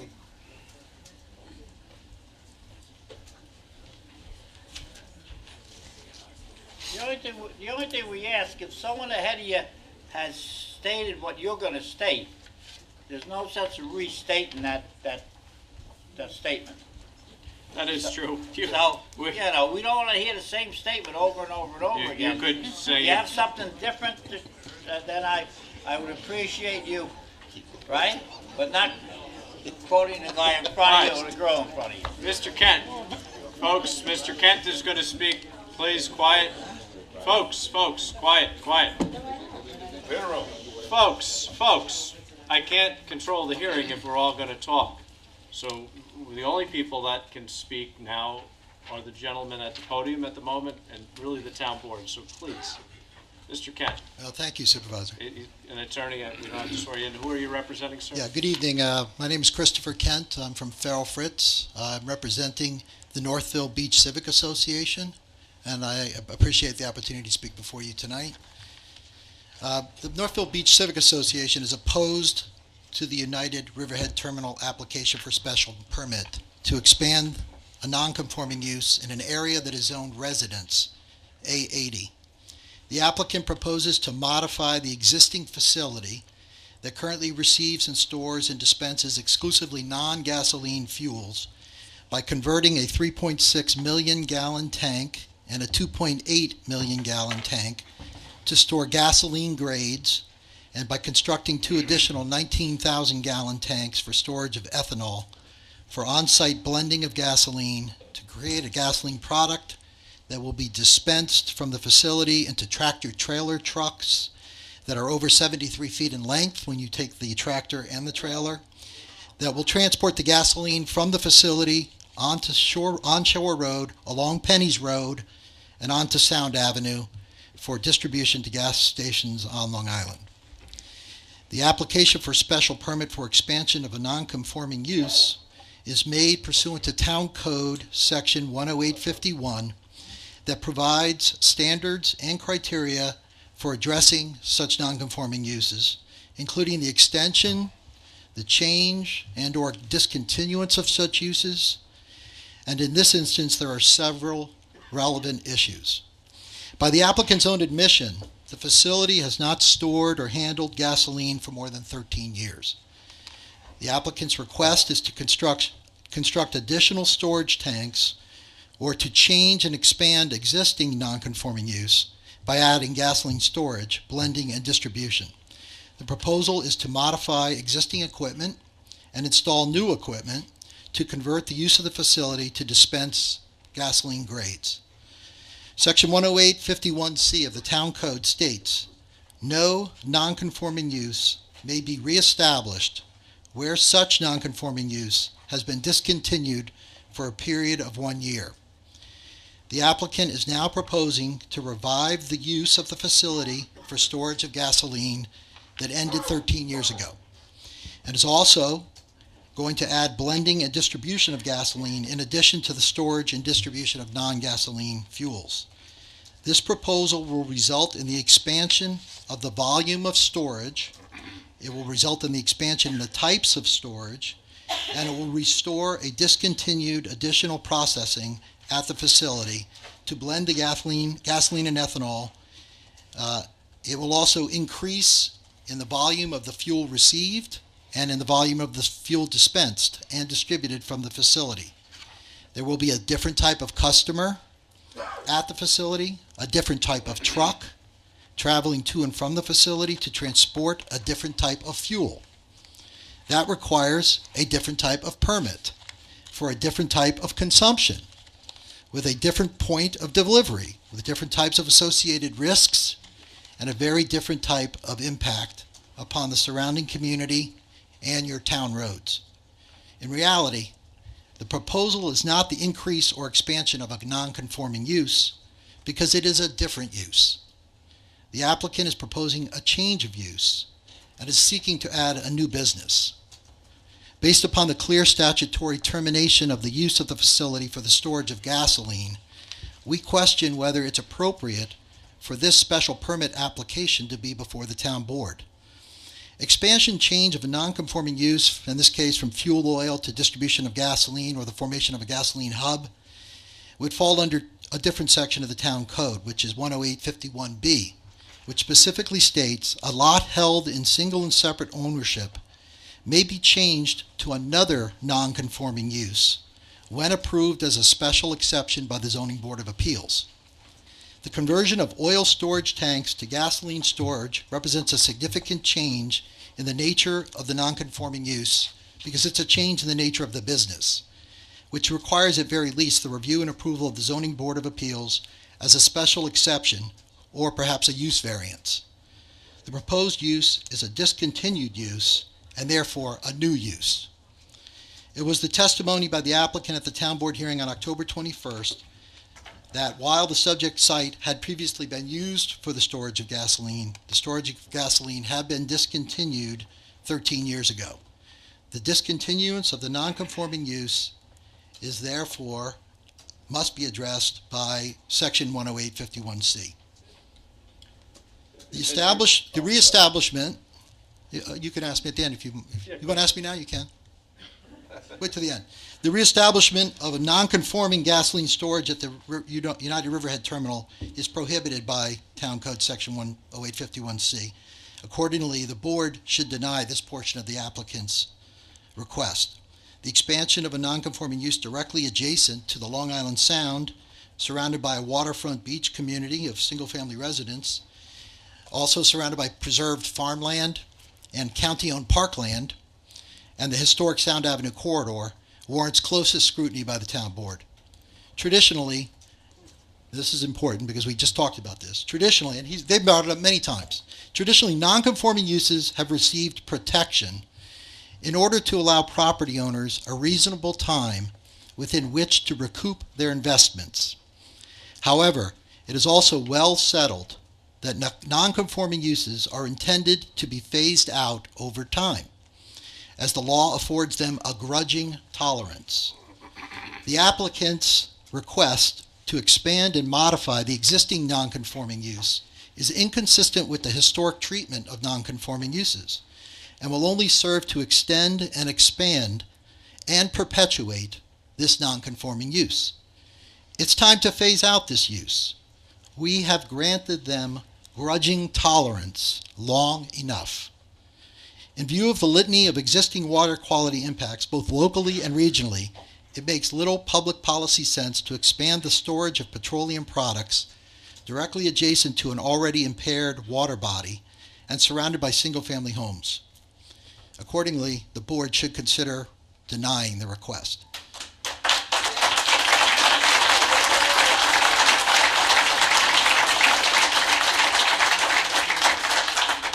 While it is critical for government at all levels to prepare for emergencies, it is equally important, if not more so, to consider, address, and plan for the everyday direct impacts that a proposed project may cause. The potential quality of life and environmental impacts of this application upon the use and enjoyment of the surrounding properties, the conditions of the town roads in the area, the traffic safety as depicted even in the traffic study, those are significant. Those impacts must be considered and addressed. And if they cannot be mitigated, the application must be denied. If this board chooses to consider the application for special permit, examine the special permit provisions of the town code and utilize the criteria provided in section 108-133.5, titled Items to be Considered by the Board. Is this one of them? Is the site particularly suitable for the location of such issues? Is the site particularly suitable for the location of such uses in the community? This area, with the growing permitted residential development in an area that it's zoned residential, makes the site far less conducive for the expansion of a non-conforming new use of the facility as a storage, blending, gasoline distribution hub. Second question, are the access facilities adequate for the estimated traffic from a public street? The ability for the local roads to handle the increased truck traffic and the increased size of the tractors with 53-foot trailers, making that sharp turn around the corner at Penny's Road and Sound Shore Road, or turning onto Sound Avenue at Penny's Road, where views are obstructed and the trucks will be crossing over the lanes of traffic into oncoming traffic, you got to consider that. That's a necessity to consider that traffic safety impact. To date, nothing has been presented to quell my concerns for traffic safety.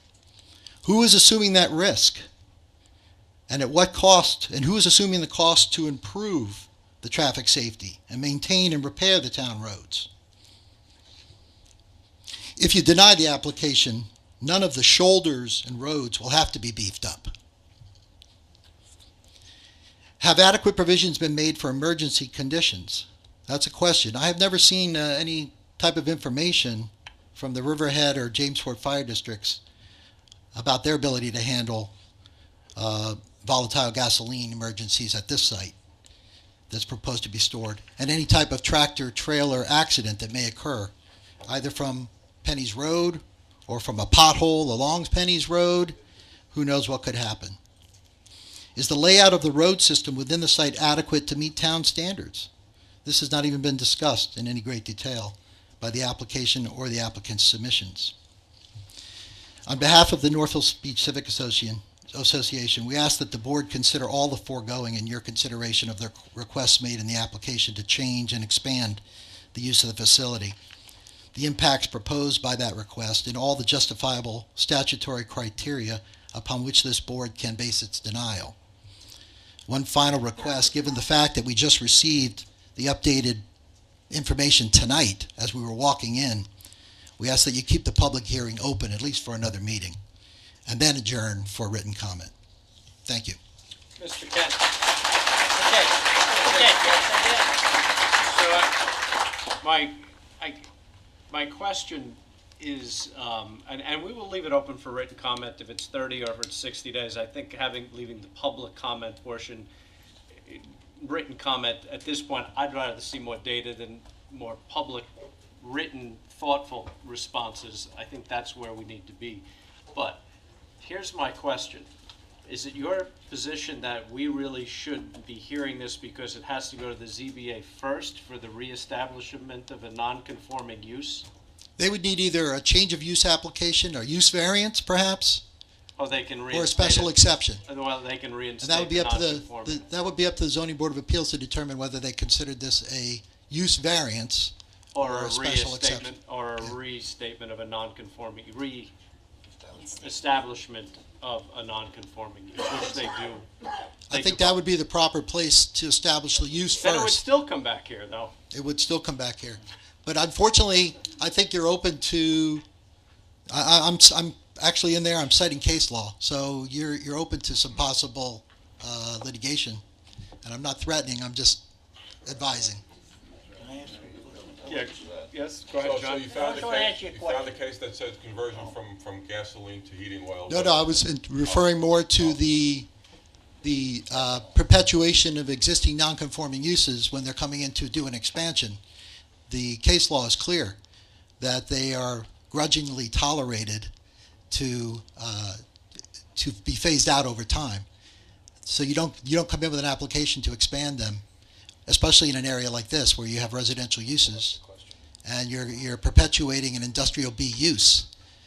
Where town code is, town zoning ordinances clearly establishes. That part I understood. What Yeah. I was more concerned about was the argument that the ceasing of the gas while the tank was continuing to be used for heating oil, and then the decision to convert it back to gas is a new use, and therefore. Yes. That was what I was looking to see if you had any case law on that particular issue. Yes, I do. I do have case law on that issue That also. says that stopping the use. Not specifically to gasoline. The idea is whether you are expanding into new areas of your business.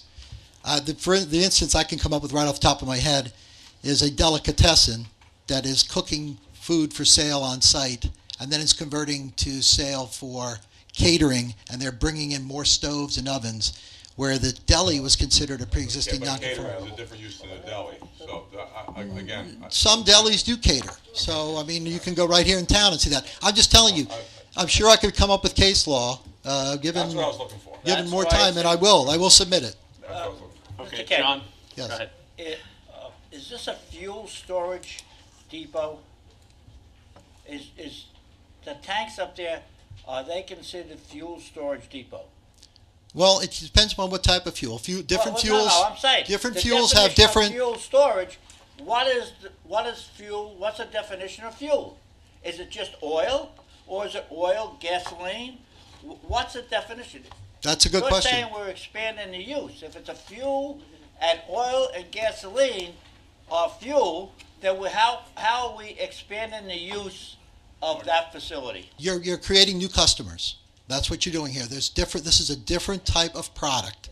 You're creating new customers that will be coming to the site in different types of trucks. These are not fuel oil trucks, the small fuel oil trucks that deliver. These are large tractor trailers, 53-foot trailers with tractors. Generally, they run about over 73 feet in length. I think that's right on his plan. I think he's showing it. But when they were doing all fuel oil, they had, what's that, I have it in here, 2,300 tractor trailers. So they were using more tractor trailers than the nuances between fuel, diesel, and gasoline more interests me, and I think that's what John was getting to. Yes. And there's also the issue of, are we preempted because we don't regulate that? The bulk storage permit comes down from the EPA to the DEC. DEC regulates bulk storage, and they give the county health department the ability to regulate smaller storage facilities. We don't have that ability. We regulate the metal tank. Well, there will be other things where the county will be getting involved in containment and the rest of that, but that's for another day. That's more of a site plan issue than a use issue. You do regulate use, and this is a non-conforming use under town code. So the idea that you're allowing a non-conforming use to expand, to create new customers, to expand into a new business is a change. It's an interesting theory. Okay? Thank you, sir.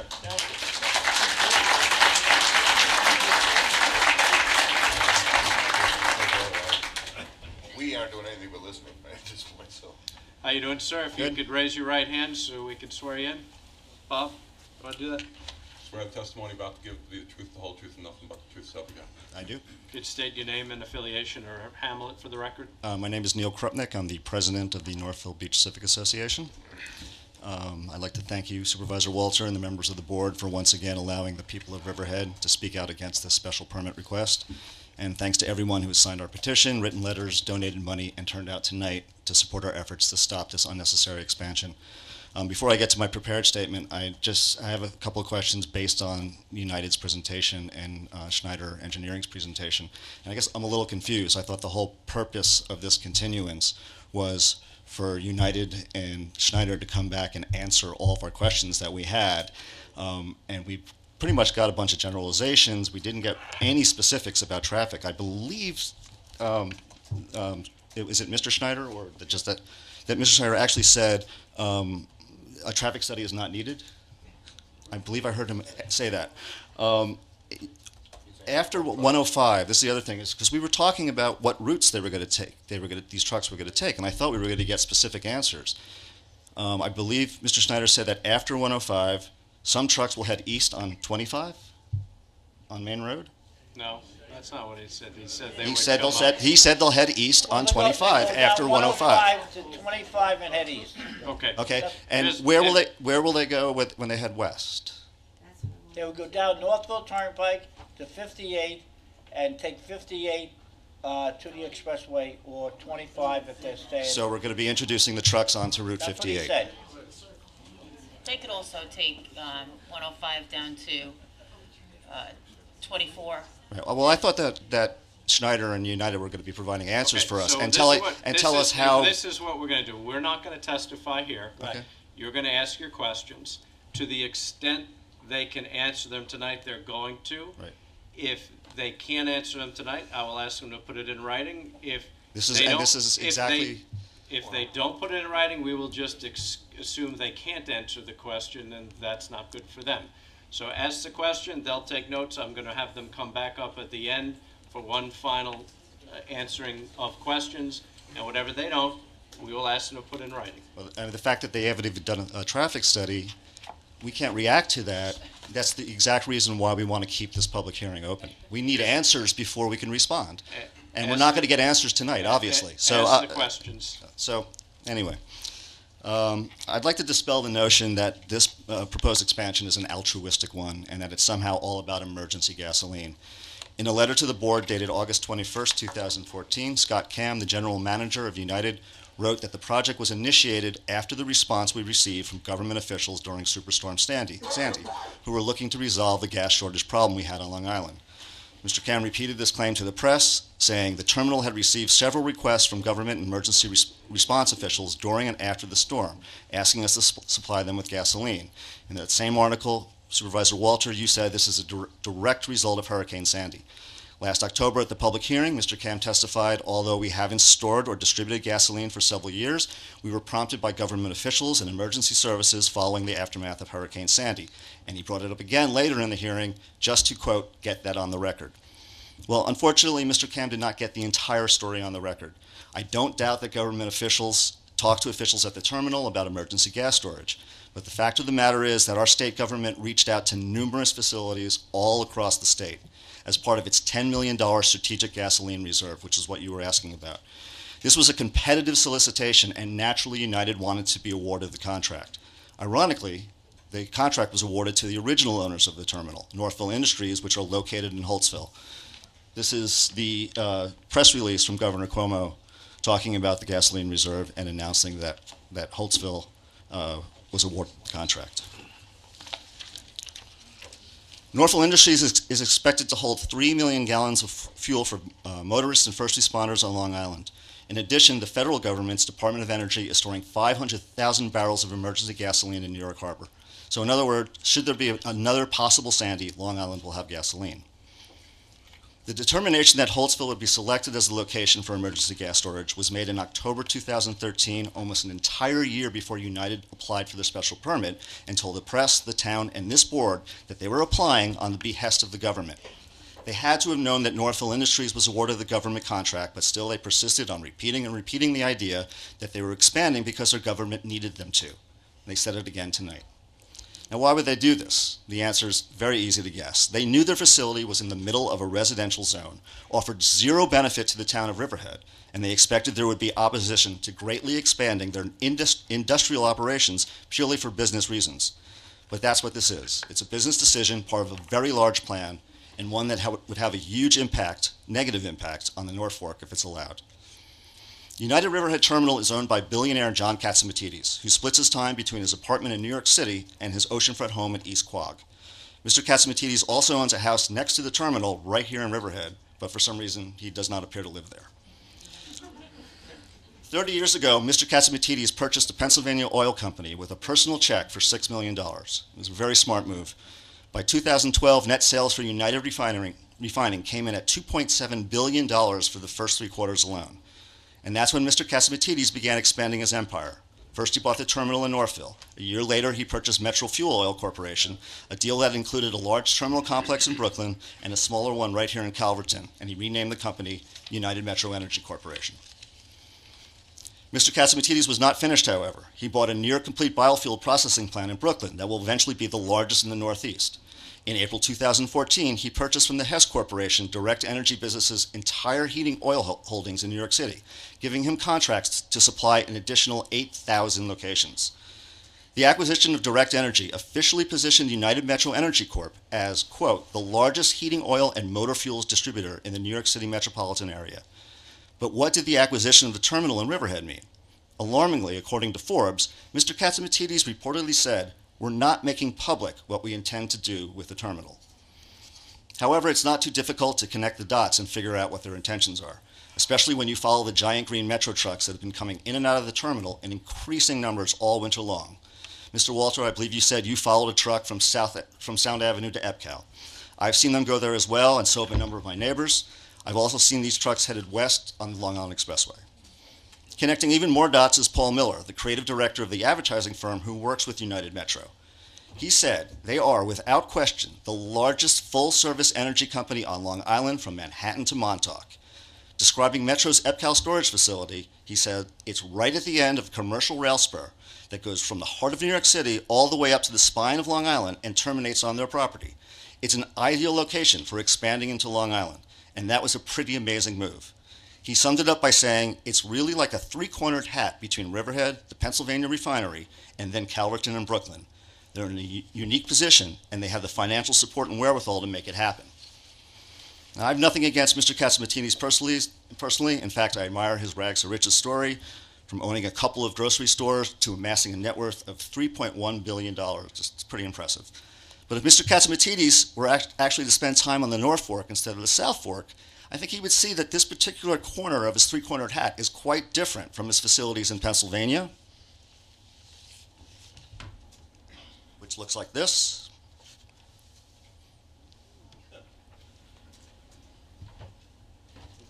and his facility in Brooklyn, which looks like this. These 2 corners are in heavily industrialized areas. They're not smack in the middle of a residential and rural community.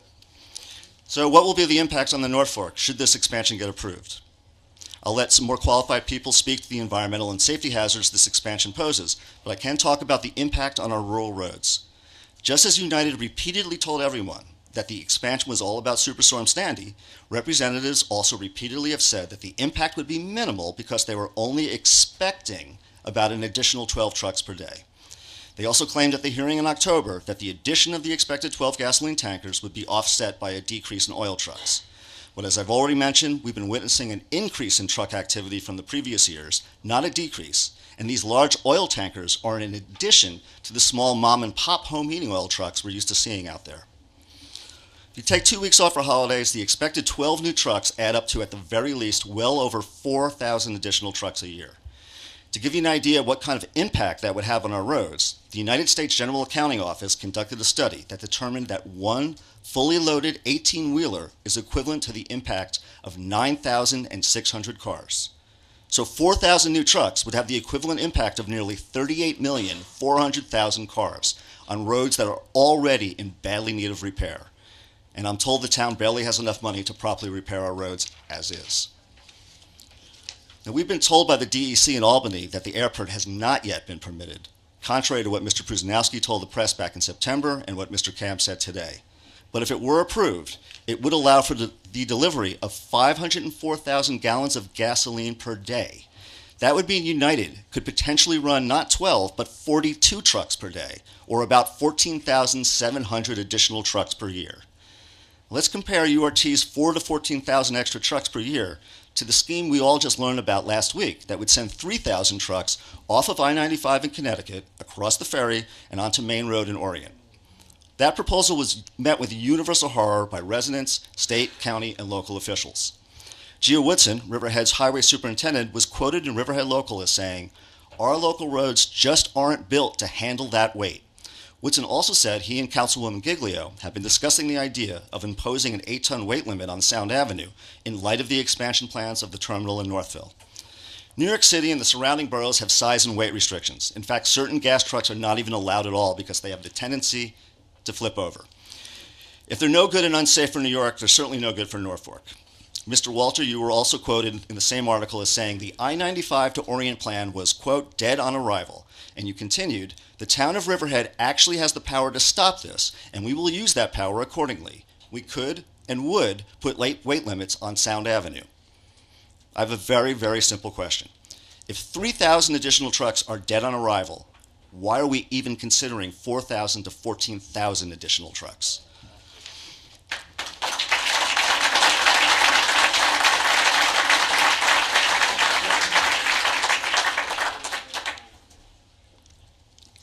The town is under no obligation to grant a special permit for a non-conforming use. In fact, over a decade ago, Riverhead spent a great deal of time, money, and effort to draw up a comprehensive master plan for the town. This plan led to our current zoning laws, and the location of the terminal was rezoned as residential. If anything, the comprehensive plan urges the town to gradually phase out non-conforming uses. Under the town's code for granting special permits, the expansion must, quote, be in harmony with the appropriate and orderly development of the district in which it is located. This expansion will not be in harmony with the North Fork, nor will it benefit anyone in Riverhead. It will not save us from a hypothetical gasoline shortage. It will not ease the tax burden on Riverhead homeowners. But it will expand the amount of traffic on our already congested local roads. It will expand the potential for a horrible accident. It will expand the amount of air, water, and noise pollution in our area. And at the expense of taxpayers and our growing agritourism industry, it will expand one individual's personal bank account, a man who doesn't even live here in Riverhead and who has more than enough money to get by. We urge the board to vote no and reject this permit. Thank you.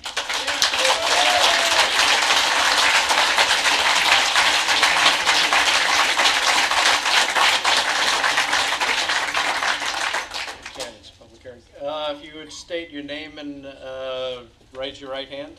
Ann Weiser, Do you swear, I'm sorry, I cut you off, go ahead. Northville Beach Civic Association. Okay. Do you swear the testimony about to give be the truth, the whole truth, and nothing but the truth, so help you God? So I hold here 731 petition signatures urging the town board to reject this industrial expansion of a non-conforming use in a residential area. The signatures come from all over, residents from Wading River to Orient Point and everywhere in between, as well as people who live outside the North Fork but are lucky enough to vacation here. Our organization spent a lot of effort to try and inform people about what was going on. Many people outside the Northville area didn't even know about the plans for expansion, but once they did, their responses were nearly universal. They don't want this, and they think it's a bad idea. In fact, we only had one person out of the hundreds we were in contact with who asked to be removed from our mailing list. Since so many people are away and are not able to have their opinions heard in public, I would like to read a few of the comments that were submitted with the signatures. From Riverhead. This is an expansion inconsistent with the surrounding residential, recreational, and agricultural area. There is no established need for such a gasoline storage and distribution center, and it is at complete odds with the bucolic nature of North Fork. Also from Riverhead. Among the many concerns this proposal raises, safety is paramount. Gas is explosive. This is by and large a residential neighborhood. Should there be an accident, and no one can guarantee there won't be, the first question will be asked will be, why was this allowed in a residential neighborhood? Please do not endanger us all by approving something that quite clearly should not be allowed to be close to homes and families. From Reeves Park. The roads by this facility cannot handle the larger fuel truck traffic, and the historic Sound Avenue corridor can't handle it either. Let's keep it that way, please. From Las Cruces, New Mexico.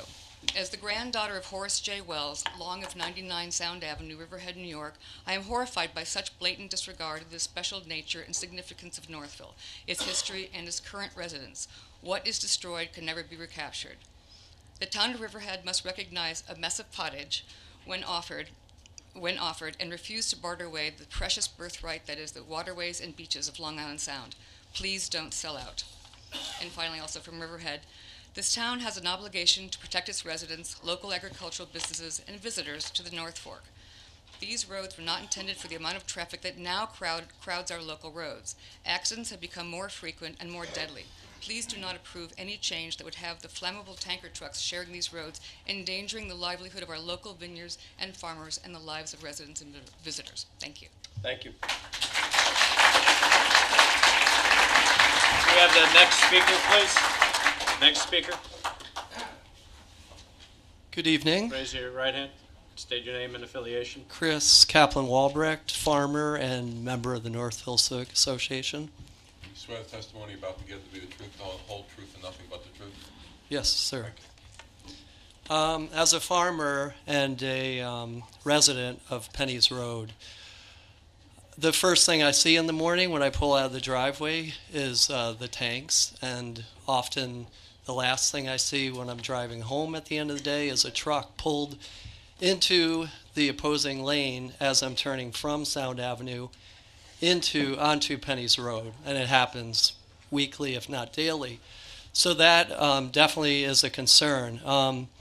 I also have several tanks on our farm that we're in the process of upgrading under state and local law, and some of those requirements are that we have to have a double-hulled tank for diesel confinement for tractor and irrigation use, and it has to be able to contain the spill if the interior tank ruptures, breaks, or so forth, and it's also surrounded with 6-inch steel and concrete-filled columns that are set 4 feet down, just in case one of our tractors happens to back in its direction, usually going a mile an hour at that point.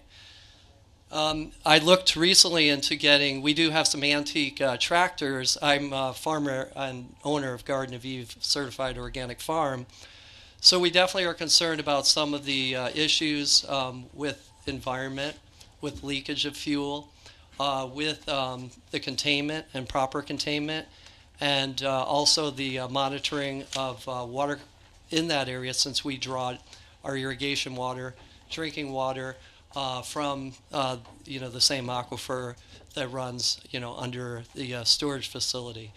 I've had the unfortunate opportunity to see a can of gas catch on fire, and if anybody's been around it, it's pretty scary what 1 gallon of gas can look like when it's burning. So obviously it's terrifying thinking of 3 million gallons of gas, or even 12,000 gallons of gas being exploded, and the impact that it would have on the people involved, but also the surrounding area. So those things that I see daily, I did look into getting back to the tractors. We have gasoline tractors, and we looked into getting a tank that we could store gas on the farm, 200-gallon tank, and I was told by many farmers and Sharon Frost, that's a huge battle to get that, and it's going to be very costly. The diesel tanks that we put in were $8,000 tanks, and a gasoline tank, I've been told, runs up to about $20,000. Has to be able to withstand bullets, cars, all sorts of forces that we most likely, hopefully wouldn't see on a farm. But as a truck that has 12,000 gallons is turning into traffic, is more likely to see, damage and devastation.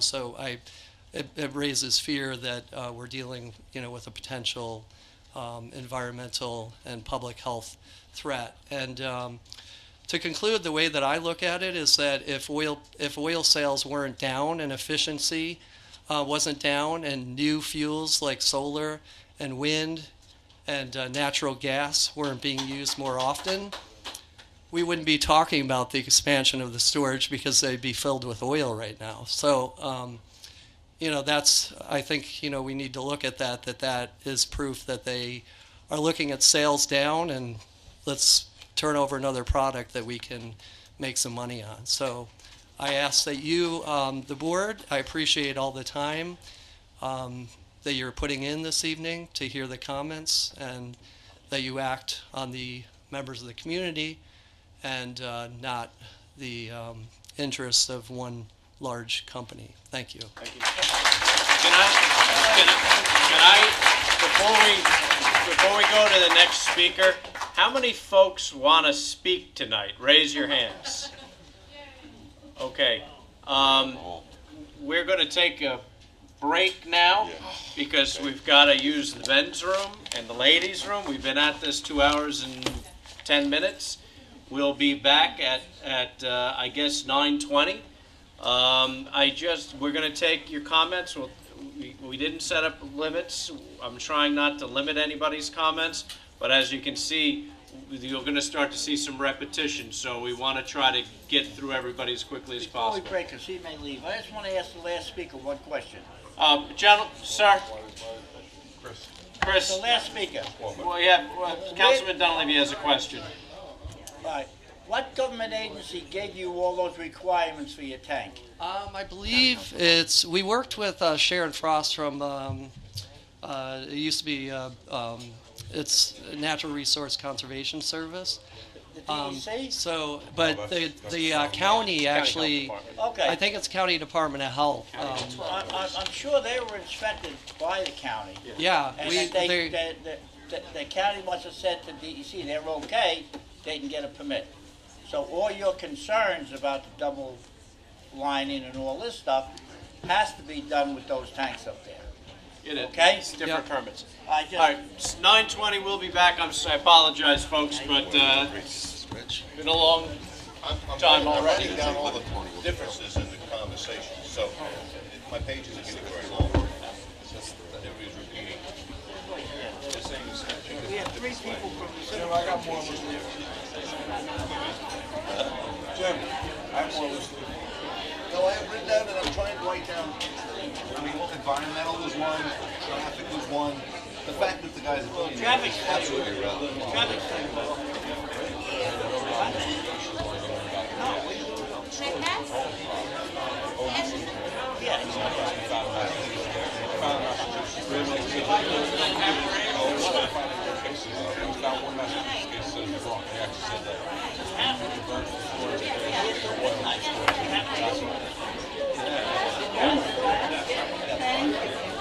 And you're the only other one. That's the other problem.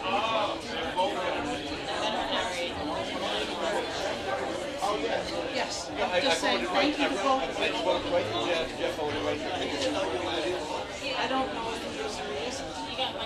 I got yours, and then the name of the lady here. Well, yes, but in the meantime, Bob. But not 3 years. The planning board said was, if we're going to go to the to recommend it, you have to get private guys.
Yes. Quick question, Bob. Yeah. Are they gonna pass that tonight? Can you answer that? Is that it? Is that really it? Maybe. You don't know if we got this. What do you I think? mean, I will confess one thing. I just got a yes from Dunley. I got it to him somewhat late. I know Sean is a yes, Dunley is left. I tried. Mr. Gabrielson is. I had to do the seeker analysis, which held me up. Plus, I had a lawsuit from another attorney where I know, you my guys have return been was busy like this. lately. So I was like, oh my We're God. the little guys. Yeah. That whole thing is the big one. These people are incredible. This is a force to be reckoned with. Oh yeah. Which is why I want to go use the men's room. We're going to be like that.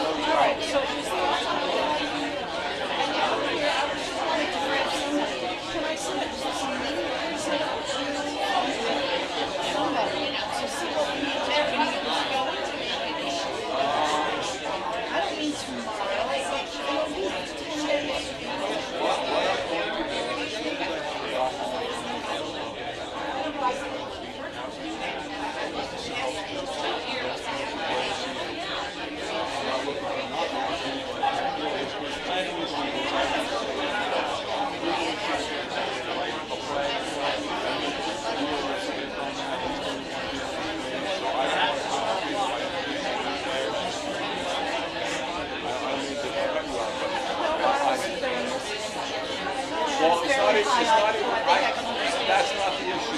I just have to get a piece of paper that you're going to look at. It's not a question of discussing. It's more legally informed and not going to be decided by PowerPoint. It's drafting, it's like drafting a deal.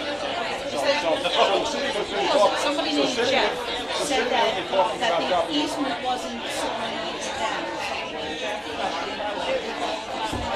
And I wanted to write back, dear Jeff, did you read this? It said we should hold this whole thing on hold until the easement is discussed. Because that easement, to me, this whole site plan is laid out.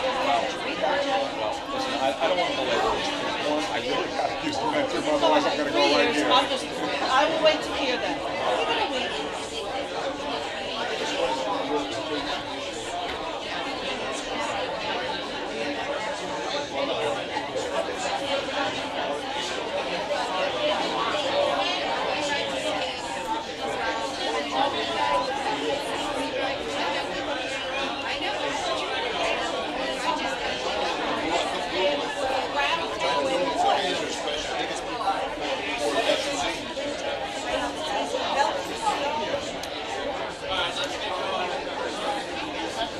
Diane, I'll give you a ride. I might drive right by your house. Are you sure?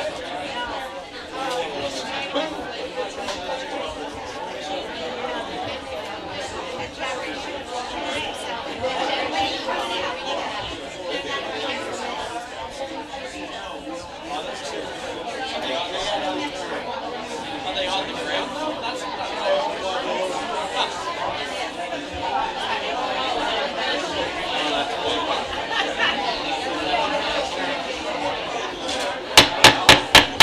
All right, come on, folks. We're gonna get ready. Get started again.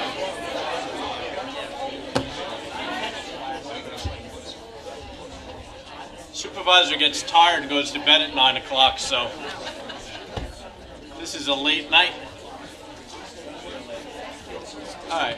Yeah, no problem. Where's the town board? Where's Jody? Jody, ready? Come on, town board, let's sit. I know, I'm in bed at this time. Come on, everybody, if you take your seat. How many times have I ever hit that thing? Councilwoman out there? Oh, she is? Oh, sorry. There's a longer line for the ladies. Oh, she should come in my office. Oh, you're welcome. So I'm going to wait Oh, yeah. All right. 30 people, limited to 3 minutes or something. I'm trying not to limit because, everybody Yeah, wants to wanna be talk, heard. but we want to try to move it along. Okay, I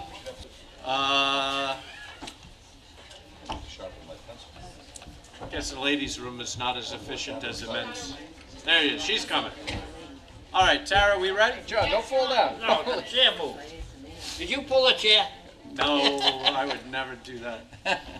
All right, Tara, we running? Yeah, you're running. Oh, okay. Let's go. I just saw Jody walk by. Okay.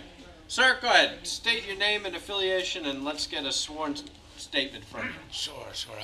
My name is Charles Walters. I'm a Full last name. sorry, Charles Walters. Could you pull that mic up, please? Yes, sir. Oh, so we can hear you? Okay. There Mr. you Walters, do you swear the testimony you're about to give will be the truth, the whole truth, and nothing but the truth, so help you God? Yes. So I'm going to try to set the stage for a brief comment, and I'll leave particular legal arguments about whether mixing is a different special use and to the legal professionals and others, and really just speak about my experience. I'm a recent, recently purchased property in your community in 2013 on Sound Shore Road. And while I'm not a traffic expert, like the gentleman that testified previously, I spent every week on Sound Shore Road from June 2013 when I purchased the property until around Thanksgiving time, not fully heated as you can imagine, until about April. And so during these times I'm there with my 5-year-old and 7-year-old boy.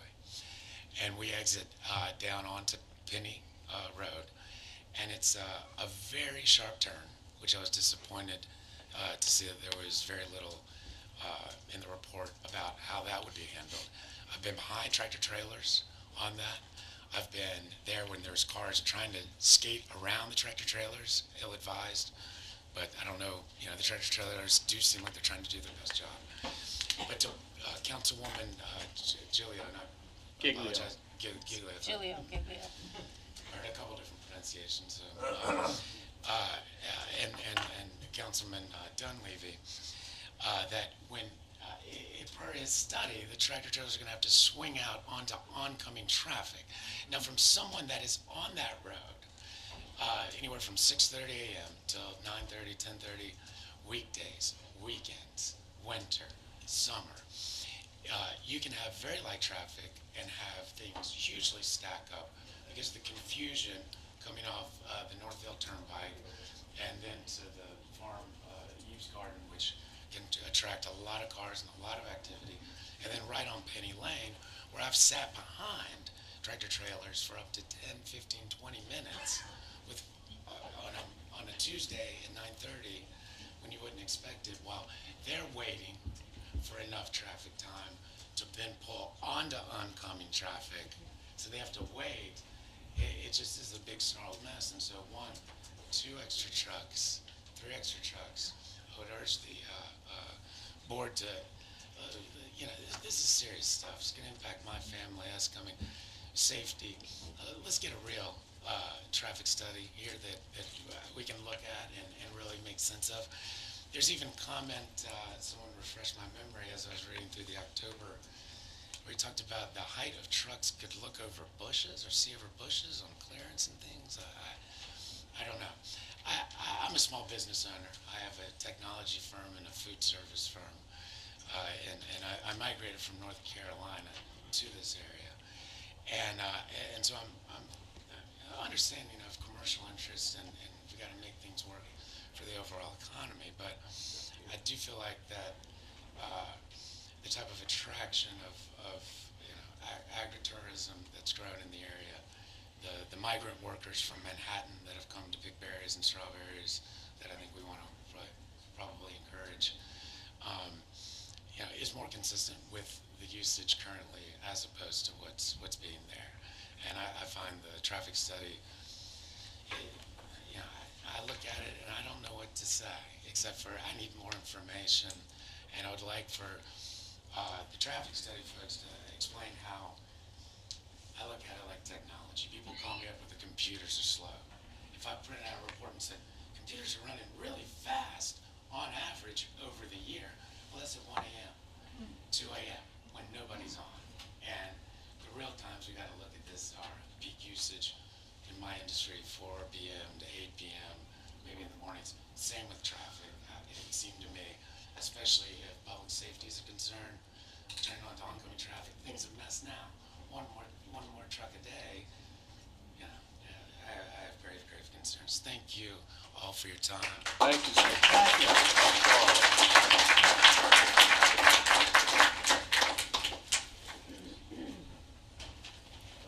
Good evening, Ms. Hartnagel. Good evening. Can you Oh, lower I'm the sorry. microphone, please? Sure. Do you swear the testimony about to give will be the truth, the whole truth, and nothing but the truth, so help you God? I do. Thank you. Did I pronounce, is that your maiden name or married name? I apologize. That's okay. You can use anyone you like. State your name, so now I know it and Diane knows it. Jen Hartnagel, and I'm here representing Group Okay, for the good. East End. Thank you. Group for the East End is opposed to this application for an expansion of a pre-existing non-conforming use. After carefully reviewing the application and listening to the applicant's presentations, both at the last hearing and tonight, we still do not believe that the project won't negatively impact the health, safety, and general quality of life of nearby residents and the overall community. It's our view that if the town board wishes to continue to review and examine this proposal, we maintain that this project, given its secret classification and its clear potential to impart the numerous negative impacts, should be required to undergo an in-depth secret review. At this time, we continue to implore the town board to rescind the adopted negative declaration and require a proper analysis. The secret process provides a transparent and structured and thorough review designed to achieve the best possible outcome for all interested involved parties. One of the most important aspects of this process is to identify impacts and provide alternatives and mitigation measures. This whole review that's taking place outside of that process is difficult. Documents are being handed in last minute. The scoping document that was sent from the town attorney to the applicant wasn't really afforded public review. There's a general back and forth, and it's difficult. I think Mr. Krupnik nailed it on the head when he was looking for the specifics that were promised, and they're not here tonight, and now we have to go back again and review all the documentation. The secret process provides that information required up front and provides the community with the answers. One of our other concerns was the coordination with local emergency services personnel. The town's original staff report, and the only one that I'm aware of, noted that coordinated review is optional and unnecessary, and we couldn't disagree more. Local emergency services personnel should be given the opportunity to weigh in on the project to help ensure that in case of an emergency, there are proper protocols in place to deal with the incident. We heard the applicant today state that there are protocols for on-site incidents, but what about off-site incidents with the tankers? Another issue that we were concerned about was the argument that the applicant has a DEC permit, and this is basically their last step in moving forward. That does not in any way, shape, and form, in our view, prevent you as a town board from thoroughly examining the existing zoning and probable negative impacts and decide that this is not appropriate or safe for the town at this time. It's your job as a town board, as you know, to protect its residents and not the interests of a single applicant that has proposed an expansion of a pre-existing non-conforming use that is located in the residential community. And we hope that you keep this in mind when considering the application. So we will submit additional comments after reviewing the documents that have been submitted tonight, and I want to thank you for the opportunity to speak. Thank you.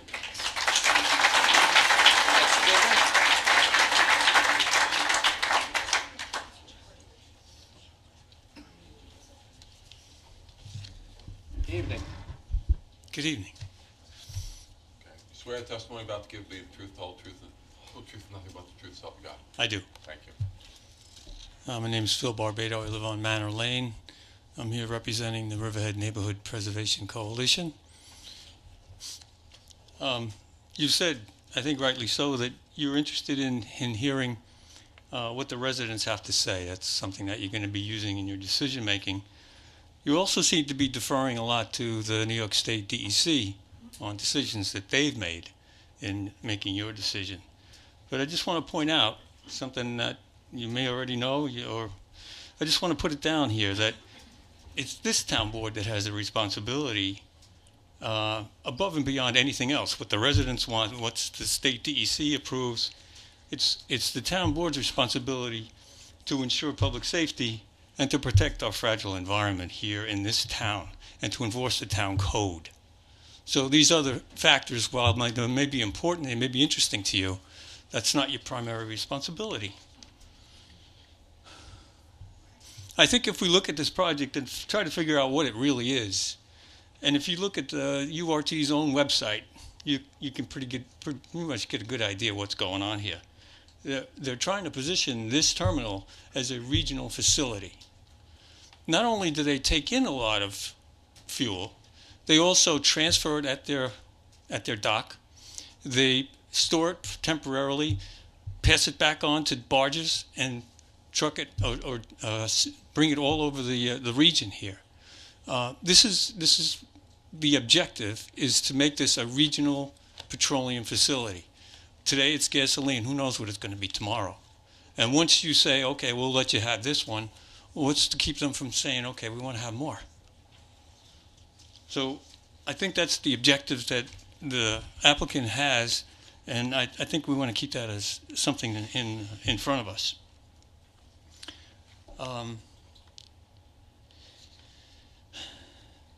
I just wanted to say that I am a registered professional engineer in the state of New York, and I have been since 1971.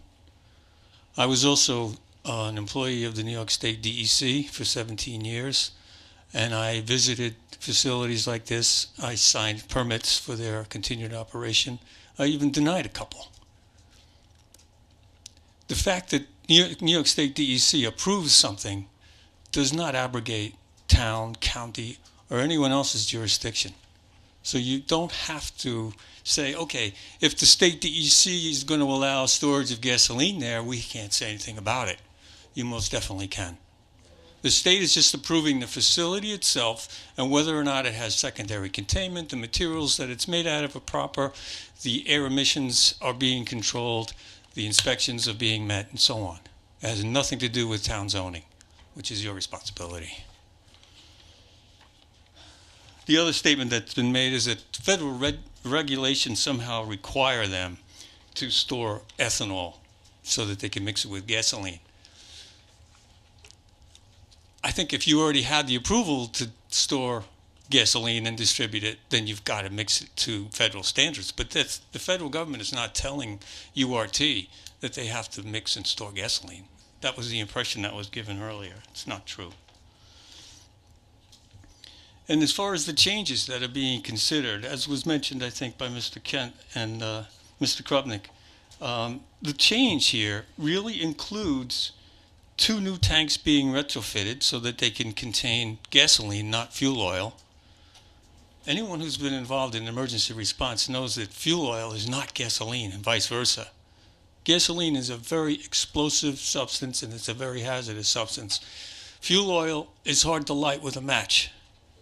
Gasoline vapors will, as most of you know, will blow your house apart. So there's no concept, there's no similarity between those 2 liquids. Yes, they're both derived from crude petroleum, but that's where the similarity ends. So the change here is that 2 tanks are being retrofitted, a new product is being put into those, and then 2 more tanks are being built. Plus, the air emissions from those facilities must be contained. Now, they're not going to be down to 0. An air emissions permit allows a certain amount to be emitted. So it's going to be more than what's there now. And that neighborhood is going to be smelling it.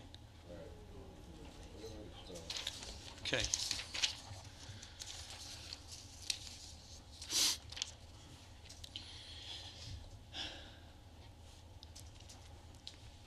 Just a couple of more specific things. I don't want to step over what everybody else has already said. As you say, Mr. Walter, I don't want to waste everybody's time to just reiterate. But I think that it should be pointed out the environmental review of this application is just seriously flawed. The storage and mixing of gasoline and ethanol in a residential zone, the transport of a large quantity of that hazardous material, the use of local roadways and intersections not designed for such large heavy transport, the need for coordination with emergency response agencies. These are each individually impacts that would trigger on their own an environmental review, and one hasn't been done. You haven't required that an environmental impact statement be drafted by this applicant. You neglect it. That's the serious flaw in this whole process. Finally, I think the town code requires that the applicant demonstrate that the proposed specially permitted use, and I'm quoting, will be in harmony with the appropriate and orderly development of the district in which it is located. And they're also supposed to show that it will not be more objectionable to nearby properties than would be the operation of any permitted use not requiring a special permit. That's impossible. I don't see how anybody could say that that's what's going on here. You're operating a hazardous facility in the middle of a residential agricultural zone.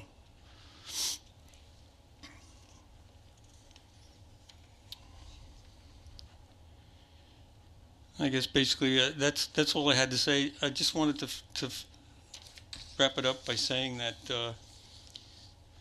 that our town code is designed to gradually affect a reduction in the number of pre-existing non-conforming uses, and not to make them larger and more hazardous.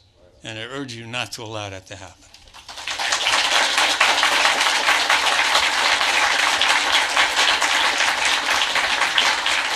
Thank you, Mr. Bartlett. If you just raise your hand, be sworn in. Good evening. Go ahead. Sorry.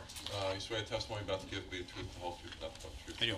My name is George Bartnick. I live in Calverton. I'm representing the North Fork Environmental Council. I'll read a letter that was drafted this afternoon.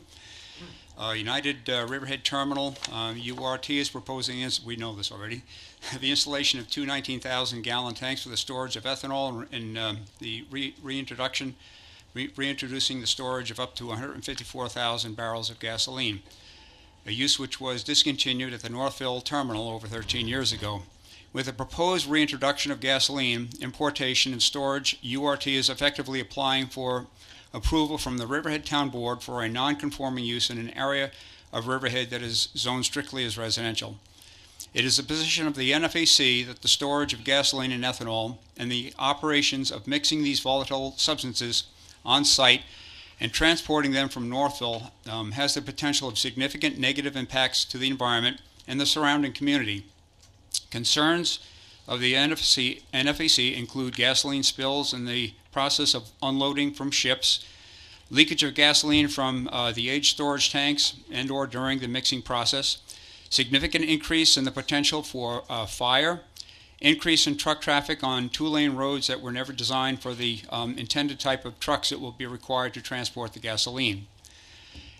If such a totally new facility were being considered today, separate from the number of tanks that already exist there, in the residentially zoned area, an environmentally sensitive area, Riverhead, the New York State Department of Environmental Conservation would most definitely require the preparation of an environmental impact statement.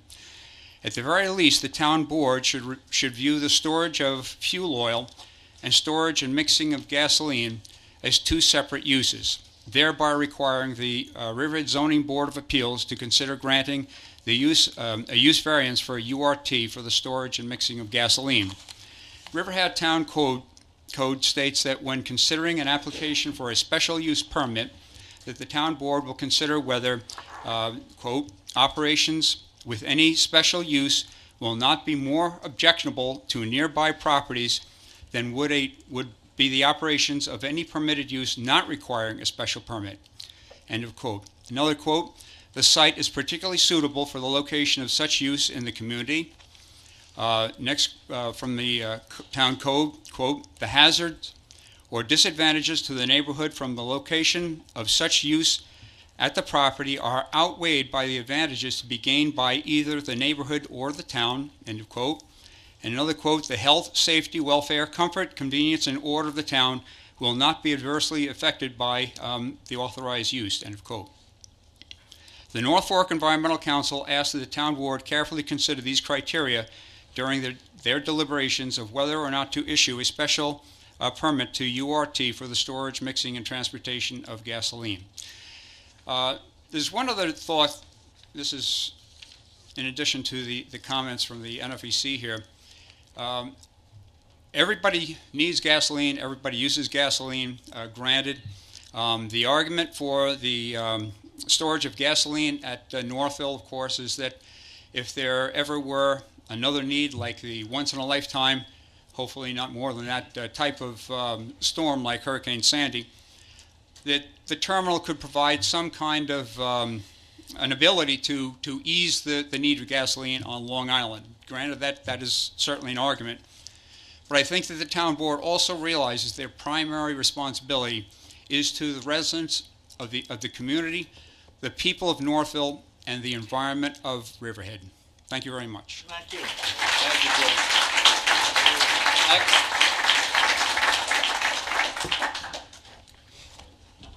Good evening. Good evening. Swear the testimony about to give me the truth, the whole truth, nothing but the truth, so help you God. I do. My name is Kathy McGraw. Good evening, Supervisor Walter and members of the town board. I own a cottage on Sound Shore Road, and it was built by my grandfather in the 1930s. My mother, grandparents, great-grandparents all lived in Riverhead. They were Conklins, Sweezies, and Vales. My two brothers were born in Central Suffolk Hospital. And we all took swimming lessons up at the Iron Pier, and we could look out and there was no platform. We could see Connecticut with nothing in between. I've spent time here every one of my 66 years at Northville Beach, and I love the place. I consider Riverhead and the North Fork to be unique in the state of New York. I love it. I don't want it spoiled by the unwarranted expansion of the URT. I had about 10 pages to read to you, but I'm going to cut it down to 1. Thank you. You can submit it. Submit the pages. I will. People may ask, how did this industrial eyesore get there in the first place? How did it get on the bluffs of the Long Island Sound? My parents and 28 others voiced their objections at a town board meeting just like this on August 16, 1955. At that meeting, as well as at others, the town board, your predecessors, Otis Pike and others, unanimously voiced their emphatic objection to the terminal, observing that this facility would create many unpleasant conditions in the entire area. They're right. So if the town board was opposed in 1955, how did the terminal end up there? As the town attorney noted in that meeting in 1955, once the state board of land commissioners gave its okay to that terminal, in the absence of zoning in the town of Riverhead, there was simply no way to stop this unwanted oil terminal. Well, things have changed, as you so well know. Riverhead now has zoning, and unlike the board in 1955, you, the 5 of you, sit in the catbird seat there. The zoning ordinance empowers you, not the state of New York, not the DEC, it empowers you to decide whether this expansion is right for Riverhead and the North Fork. It's entirely in your hands. You cannot say the state has approved it. It's up to you, and you can and should say no to this expansion.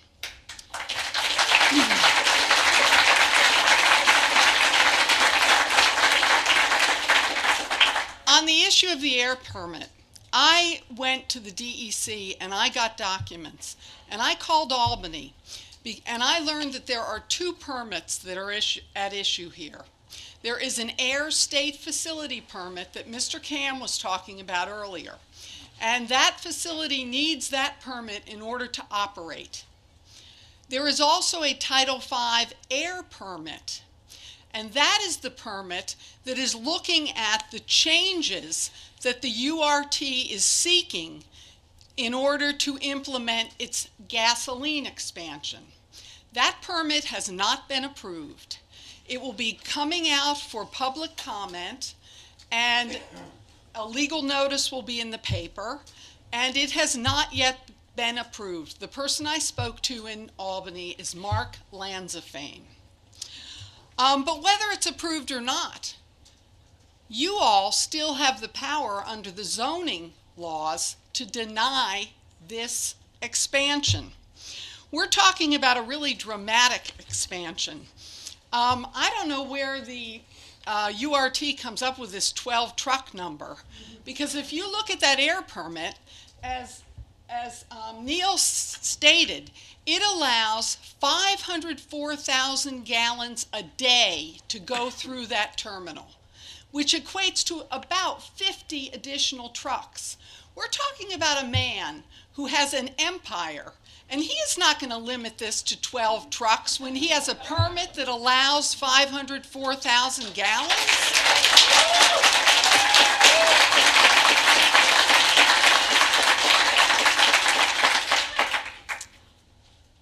Looking at the town code 108.-133.7, to approve this special permit, you have to reach certain conclusions. There are 4 conclusions you have to reach if you look at that provision. And one of them, as George Bartnick mentioned, was you have to conclude that the health, the safety, the welfare, the comfort, convenience, and order of the town of Riverhead will not be adversely affected by this expansion. I do not believe that you can, in good conscience, reach that conclusion. In addition, the town code requires the applicant to show that the new use will not be more objectionable to nearby properties than the existing use. Clearly, as demonstrated by the turnout tonight, transporting highly flammable gasoline through residentially zoned property is infinitely more objectionable to all the residents in the surrounding property and the east end of Long Island. You are the guardians of Riverhead, which is the gateway to the North Fork of Long Island. You know what a very special place this is. That's why you have the jobs that you have. And you can be certain that if this kind of gasoline distribution center were being proposed for the South Fork of Long Island, Mr. Castamatidis, a homeowner in Quogue, would be fighting it tooth and nail. What then makes this activity on the North Fork acceptable? We are not the ugly stepchild of the East End. Arguably, in fact, you, the town board, are in a position to preserve our piece of the East End in a way that is no longer possible on the overdeveloped South Fork. The North Fork needs your protection. Please stand up to Mr. Castamatidis. Do the right thing for Riverhead. Deny this special permit in accordance with the town zoning laws. Thanks to those laws, you can do what the town board couldn't do in 1955. Thank you very much.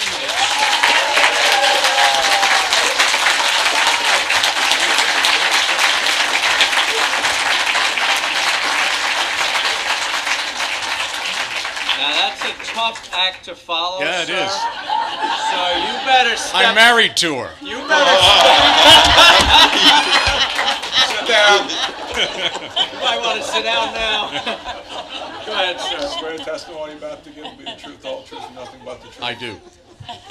My name is Tom Hughes. I'm a homeowner, taxpayer, and husband, and I live on Sound Shore Road, and I have spent 40 summers in that home, and I love the place very much, and I thank you for the opportunity tonight. This is going to sound strange, but I want to go to Brooklyn. We have been accused of being NIMBYs, not in my backyard. And the NIMBY tradition is a treasured one in the United States. And I don't know if you've ever been to Shore Parkway in Brooklyn, but it's famous for its bike paths and its jogging trails and sunset views and views of the Verrazano Bridge. In 2013, someone thought it would make a great place for a marine transfer facility. They would take garbage and trash from Brooklyn and Queens and truck it through the neighborhoods, crush it, pulverize it, do whatever they do, and put it on ships. Well, the neighbors there were outraged. The residents of Bensonhurst and Gravesend and Coney Island gathered on a hot August day in 2013, and their elected officials, men and women just like you, were there with them. And they talked about the endless trucks through the residential neighborhoods and the smell and the noise. And you know who showed up that day? New York City mayoral candidate John Catsimatidis. And you know what he said? He said, I have heard the concerns of the people of Brooklyn, and putting such a facility in areas that have unique environmental concerns doesn't make sense. You can look it up. Wait, sir, you can't be serious. Somebody's got to get me that quote. It's in the Brooklyn Eagle. Could you? I'll give you the date. Just if somebody in this audience email it to me so I can look it up, that's priceless. Thank you. It is priceless, and I can only ask why Mr. Katsimatidis thinks the people of Brooklyn are more deserving of consideration than the people of Riverhead. Forget about it. I respect the job that you do, and as my wife will say, I watch way too much Channel 22. And I have seen this board in operation and your predecessors. And when you get after something, you get after it. You can do something. You're sitting here now and just shrugging and saying, well, it's a state thing. It's the DEC. You should be angry at the well-paid spokesman and flacks for URT who have come here, and they do a last-minute document dump the night of the hearing. And the gentleman, I felt sorry for him, the traffic man, who comes back and basically, instead of presenting anything new, gives the same old thing as, well, we didn't need a traffic study. You had questions, we had questions, and we got no answers. It was embarrassing. And I think I understand your frustration. You're sitting here late on another evening, and now we're punting that down the road. Mr. Katsimatidis doesn't care about Riverhead. He's planning to be the great gasoline Gatsby of Long Island. And Riverhead is his spigot. That's all he thinks of Riverhead. He sits on his bluff in Quogue, and literally, he turns his back on the town of Riverhead. When you ran for this board, and I respect and admire the job you do and the hours you put in, but when you ran for the board, you surely intended to be a force to improve the town of Riverhead, not to spoil it. You certainly went about your campaigns hoping to preserve Riverhead's quality of life, not threaten it. And you wanted to serve the people of Riverhead, not the motorists in Mineola or someplace else.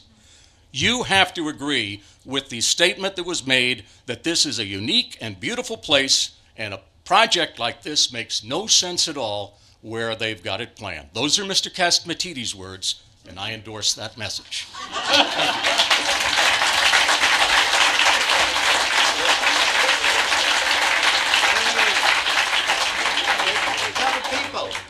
Just shoot me the email for the quote. What is your email address? Sean M. Walter at optonline.net. Please don't send me lots of stuff. Just that. Everybody heard that? Yeah. But the quote's right here. Great. My secretary's going to love that. So that testimony you're about to give will be the truth, the whole truth, and nothing but the truth, so help you God. I do. Cindy Ellenbogen, Sound Shore Road. Did you get Ellenbogen? Yeah, I think so. I think you spoke before, so. Okay, it did. My family, my house has been in our family since before the oil terminal was there. And my earliest memory of summers there, it was just all potato fields. And it's incredible to me that such an agricultural place, in large part, we've kept a lot of that corridor along Sound Avenue looking close to the same. They may be golf courses, they may be primaries, they may be vineyards, but they have the same feel, they have the same flavor. The only difference of the farms of yesterday and the farms of today is for some reason back then they would manufacture or farm produce and then send it west. And now what they seem to do is manufacture things and the west comes to them. And in the summertime and in the fall, you can't make that turn. Councilwoman, you're absolutely right. On Northville Turnpike, when you go to turn onto Sound Avenue on a summer day or in a weekend or pumpkin season, it's backed up to 105. You could put in a traffic light. It's still going to have tons of traffic. So putting that corridor and making those trucks go down, highly flammable trucks, go down that corridor, the same one that everyone that comes onto the North Fork uses, it just makes no sense to me. And now not only do we have all the vineyards and all the, now we've done a beautiful job with Iron Pier Beach. I used to lifeguard there and teach swimming lessons there when I was a kid. It was horrible back then. Like no one came. Now you bus kids in from the camps and they say that they're not going to allow the trucks to make that left turn, that it's forbidden. And I would love you to ask the people to raise their hands in the audience that have seen trucks on that road to the east. They do make that turn all the time. You see them all summer, all fall. And in the summer, there's really no need. They can't say that it's local oil traffic because nobody really needs oil deliveries in the summertime. So you have to consider the people that use the town beach, the camps, the children that are going to be coming on buses exposed to tanker trucks filled with flammable gasoline. You have Briarmeres, you have boat trailers, you have, and now we have a beautiful preserve that they're going to make into parkland, and you're going to have Boy Scouts, you're going to have people coming from all over. We've done a beautiful job in preserving and protecting so that people can come and enjoy it, and now, right in the heart of it, we're going to go from something that's not so flammable to something that's highly flammable, and we're going to transport it over incredibly busy roads already. So I implore you to do the job that the DEC just seemed to have missed. There's a long process and a long way to do things, and somewhere in this process something has gone awry, and it falls to you now. You are our neighbors, you are our elected officials, you are people that are preserving and protecting the very thing. You have responsibility to us, to the businesses in the area, and to the visitors to please do whatever you can. I know there's a way to say no to them so that they can't put us all at risk. Thank you. Thank you.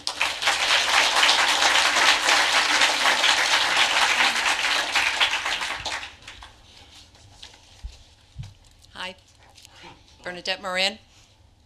Do you swear the testimony you're about to give will be the truth and the whole truth and nothing but the truth, so help you God? I do.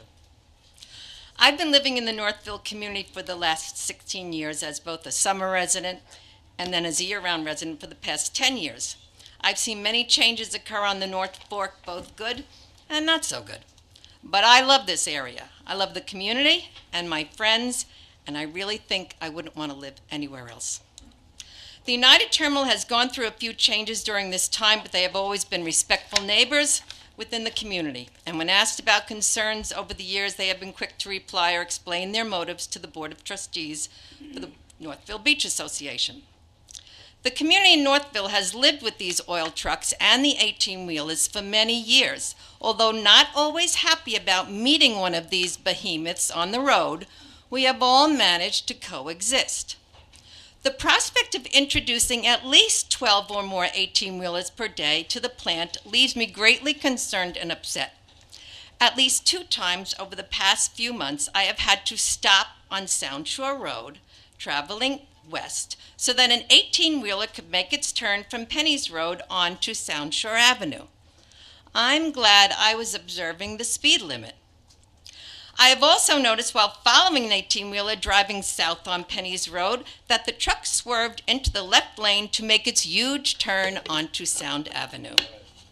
And once, several years ago, I was making a left turn onto Penny's Road from Sound Avenue, only to find myself looking down the jaws of an 18-wheeler in the wrong lane. If I may repeat, I am upset. 5 years ago this July, my husband, Kerry Moran, was struck and injured on Sound Shore Road while he was getting the mail. The injuries he sustained from this accident were horrific, and he succumbed to those injuries 14 months later at the Riverhead Care Center. No one in this community, in this town, in this county should ever have to go through what my husband and his family went through. If this gas terminal is supported by this board, it is only time before another such tragic accident will occur. I beg you, please don't allow this to happen. Thank you.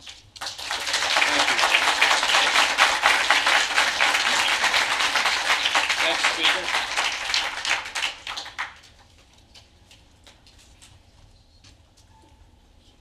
Bob? Yes, you swear the testimony about to give will be the truth, the whole truth, and nothing but the truth, so help you God? Yes. Okay. And your name? My name is Nancy Gray. I live on Sound Shore Road.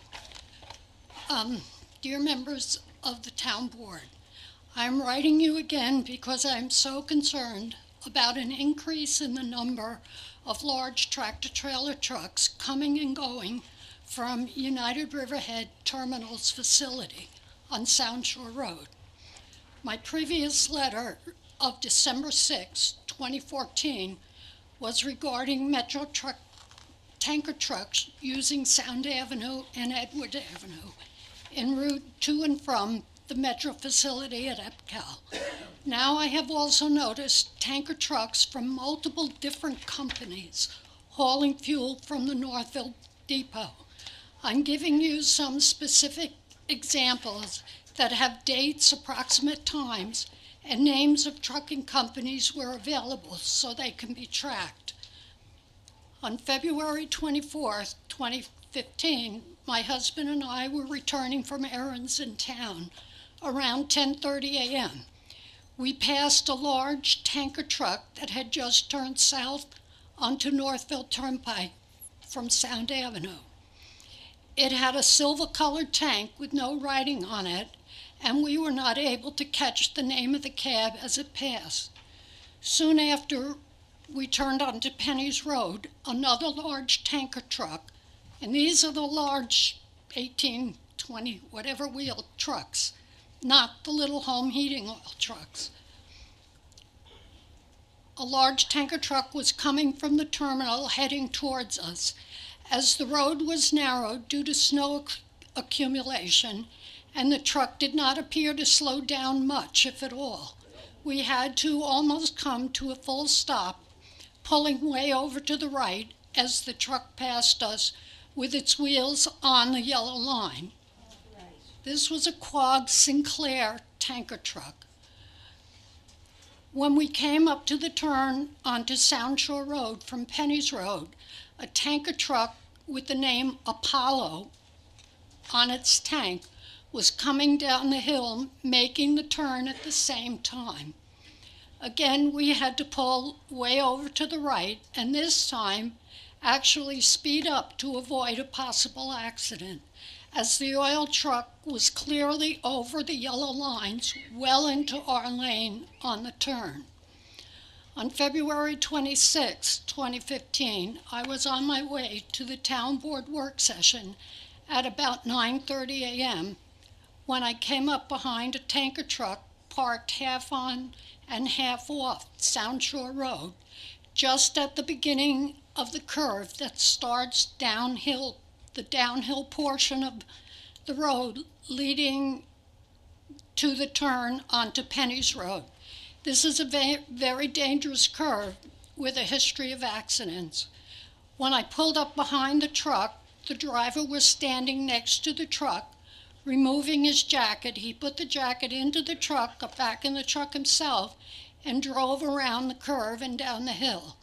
I don't know how long the truck had been parked there or what else might have caused him to park and get out of his truck in such a dangerous place. There was no name on the tank of this truck, and since I was behind it, I couldn't see the name on the cab. Another name I have seen on trucks coming and going from the site is Newdale Express Company, written on the cab with no name on the tank. On March 10th, 2015, at around 12 noon, I was traveling north on Penny's Road. As I was coming up to the right-hand turn onto Sound Shore Road, a Metro tanker truck was coming down the hill to make the turn from the opposite direction. I had to stop 50 feet or so back from the corner to avoid a collision. The truck rounded the corner, crossing the double yellow lines, totally covering both lanes. Other neighbors have complained about similar incidents, leading me to suggest installing a video camera at this corner.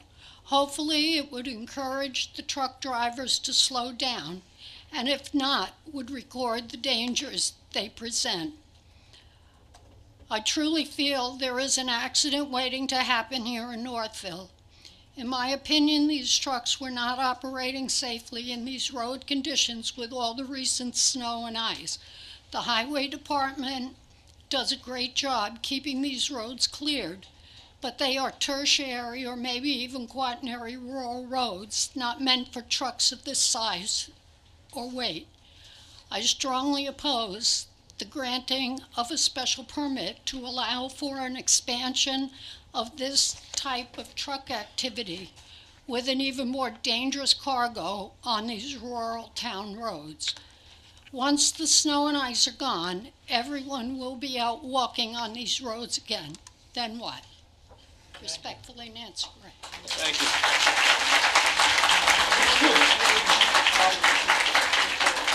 All right, stand by. We have to change the DVD. How many more people want to speak? Okay, that's not too bad.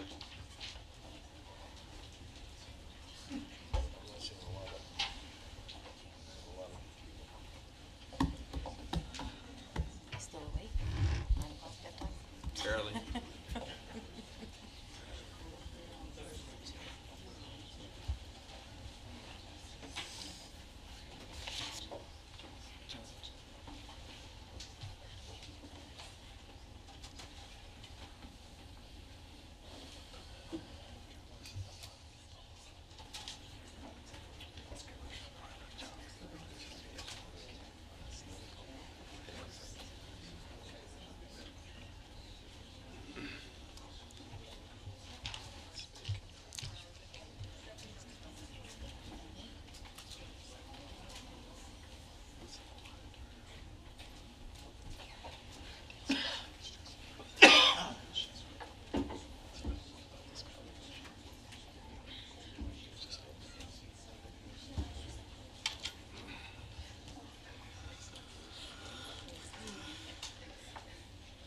Sing a tune for us, James. Come on, Jim. Come on, Jim. Sing a tune for us. We're going to be ending this meeting abruptly if we can't get that to work. I don't know who's going to fall asleep first. Yeah, it takes a little while.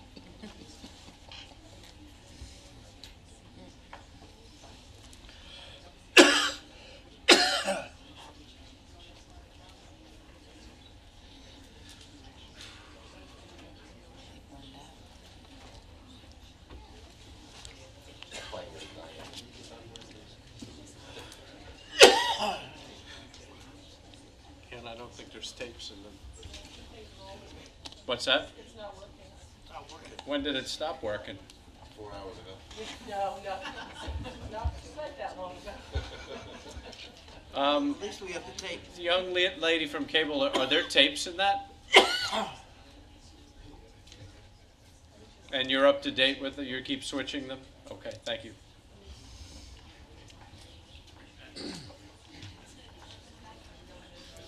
Okay, it's going. It's going. All right. We did miss some. Sir, Thank you, state Diane. your name and Get her testimony. She had it in writing. raise your right hand. Simon Kahn. You swear the testimony you're about to give be the truth, the whole truth, and nothing but the truth, so help you God. I do. Thank you. Good evening. My name is Simon Kahn. 4 years ago, my wife and I invested our life savings in a home on Sound Shore Road under the shadow of the oil terminal. We understood that there would be the occasional oil truck on our winding little road and small oil freighters out on the Sound. But we wanted our children, now 2 and 4 years old, to have the chance to grow up knowing the beauty of Long Island Sound, the security of wonderful neighbors, and a safe neighborhood, the health of freshly grown foods from the surrounding farms, and a quality of life that is getting harder and harder to find. This proposal will change that forever. The potential environmental disaster that this presents will increase exponentially, from toxic petroleum spills in the Sound to tank ruptures, gas truck accidents, including potential spills, fires, and explosions that would destroy our neighborhood. Already our local businesses are struggling with the traffic that affects not only businesses but home values. Are we really willing to gamble our tourist dollars, which is one of the North Fork's most successful financial generators? These are the farms, vineyards, and businesses that employ local residents, build communities, and help make up this unique part of Long Island. I guess I'm here representing the little guy and my 2 beautiful boys. I'm sure there are people here tonight who feel that the owner of United Terminals, Mr. Katzimatidis, a man worth over $3 billion, needs us to sacrifice our way of life so we can make even more money. I'm just not one of them. If I may quote, government should not exist solely to serve and feed itself or elected officials. It should not exist to grow exponentially over the years. Government was created to serve the people, to make lives better for people. Mr. Walter said that. I hope he means it. You guys Thank are trying to keep me awake.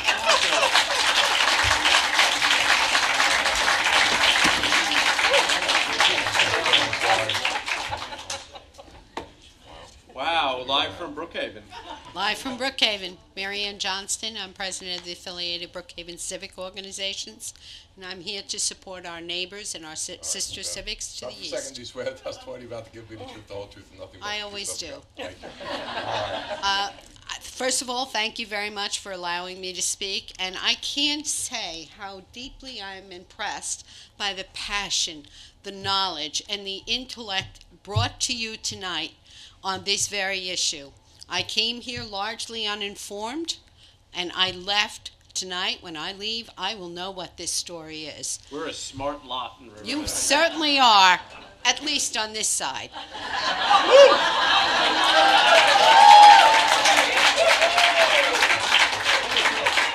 My feeling is a little bit to express I'm stunned. How could this ever get a neg deck? The threshold for a pause deck is at least one potential adverse impact. I think you've heard hundreds of them. Hundreds of them. What in heaven's name were you thinking? Ask Mr. Casamadides to spend some of his money and do an environmental review. Do a traffic study. He wants to get this new use, and it is a new use because we are expanding a use. We're making something different that wasn't there before. And the residents who bought their homes and thought they were down the road from a pre-existing oil depot and now find themselves next to Jersey City really don't want that. And, you know, for me, Riverhead is my town, too. I live in Manorville. I come to Riverhead. I shop in Riverhead. I use your Stop and Shop. I am a resident and have been coming here since I was four. Sound Avenue in the North Fork is the goose that laid the golden egg. Don't crack it. Thank you.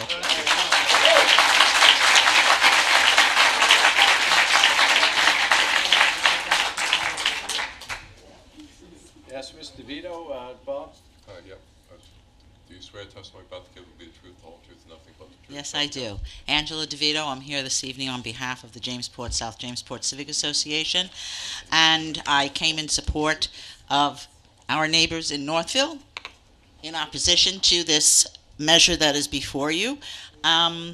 There isn't, I don't think, much that I can actually add to the base of information that has been presented tonight. As the speaker before me pointed out, you have an exceptionally well-informed community. They've done their research, and they have, I believe, been objective and fair in what they have presented to you. But two observations during the course of the evening that I would like to share with you is when we spoke and heard people speak about the traffic impact. It simply cannot be done in a vacuum without considering the overall impact of everything that is going on in the North Fork, okay, as well as even the South Fork, and how that impacts on us overall with our traffic concerns. And if we can sit in opposition to the state of Connecticut's proposal for transportation across the Sound, I don't see how we can approve increased traffic on our own roads here locally. The other thing is that we have a history here in Riverhead of hearing petitioners come before our local town government and say, this is what we would like to do. And they present it. Here it is, small piece.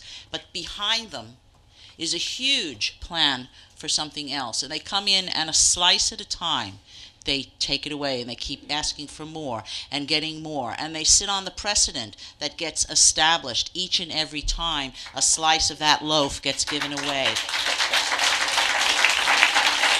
I think you have an opportunity in the future when you make your final decision after sorting through all of the comments and weighing them appropriately to stop that sort of practice in Riverhead. We need to have full plans presented to us. You know, the statement earlier this evening, I believe it was that the fuel oil business is going down, but the gas business is going to increase. Okay, it's going to keep increasing, so they're going to move away from fuel oil and keep retrofitting more and more tanks, doing more and stuff for blending. I mean, there needs to be a better sense of, you know, what is the whole ball of wax here? Not just a small piece of it. So I thank you for your time, and congratulations to you in Northville. You are great.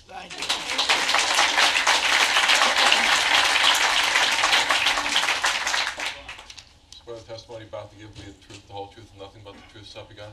I do. All right, Georgette Keller. I live in South Jamesport. I'm on the executive board of the Jamesport South Jamesport Civic Association. I am a local school teacher in a historic structure in this town. I serve on the town's Landmarks and Preservation Commission. I am the founder and a director of Save Main Road. There are a few things I'd like to address from a little bit different perspective.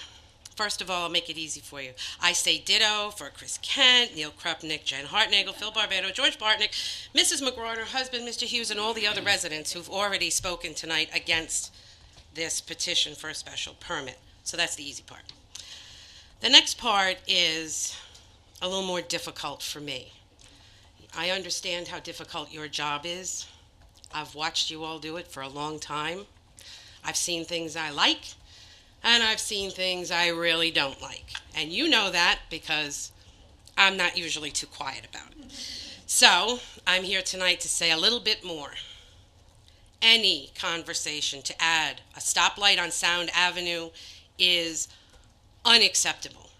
As a member of our Landmarks and Preservation Commission, Sound Avenue was designated by the state of New York in 1976 as a historic rural scenic corridor, and it must be protected, and we are the guardians of that, you and all of us. So any stoplight or anything that would cause us to need a stoplight, if we don't need to introduce it into the community, needs to be kept in abeyance, and that includes changing the geography of Sound Avenue with shoulders and everything else to accommodate someone else to make money in a residential neighborhood.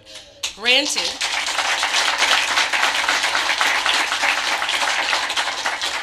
it was built prior to zoning.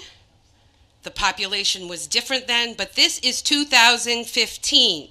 The way forward to increase your property values and preserve your communities is to preserve your town. And this town board has already taken some missteps in the last few months backwards on preservation. It cannot be stood for on Sound Avenue. And mitigating their traffic by putting it on Main Road is unconscionable and a slap in the face to our communities on the south side of the North Fork. That's number one. Number two, saving 3,000 trucks from the LIE, I don't really care. The LIE was built to take trucks. Main Road, even as a state road, is not equipped to handle that with our development of agritourism. And I avoid Sound Avenue like the plague when it comes to fall harvest season, because I figure one less car on Sound Avenue is a benefit to the communities who live on the north side of our fork. And I think that this town board needs to stand up for the residents, the people who live here, the people who pay the bulk of the taxes in this town, and the people who vote here. And just say no. It's very simple. Thank you. We are not beholden to a corporation. A corporation can donate money to campaigns, but they cannot vote for you. Thank you. Next speaker. Good evening. Raise your right Supervisor. hand. Do you swear the testimony about to give will be the truth, the whole truth, and nothing but the truth, so help you God? Good evening. Supervisor Walter and board members, I would like to once again talk about the potential gas deliveries traveling to... Need your name for the Oh, I'm record? sorry. John Cullen, Northville.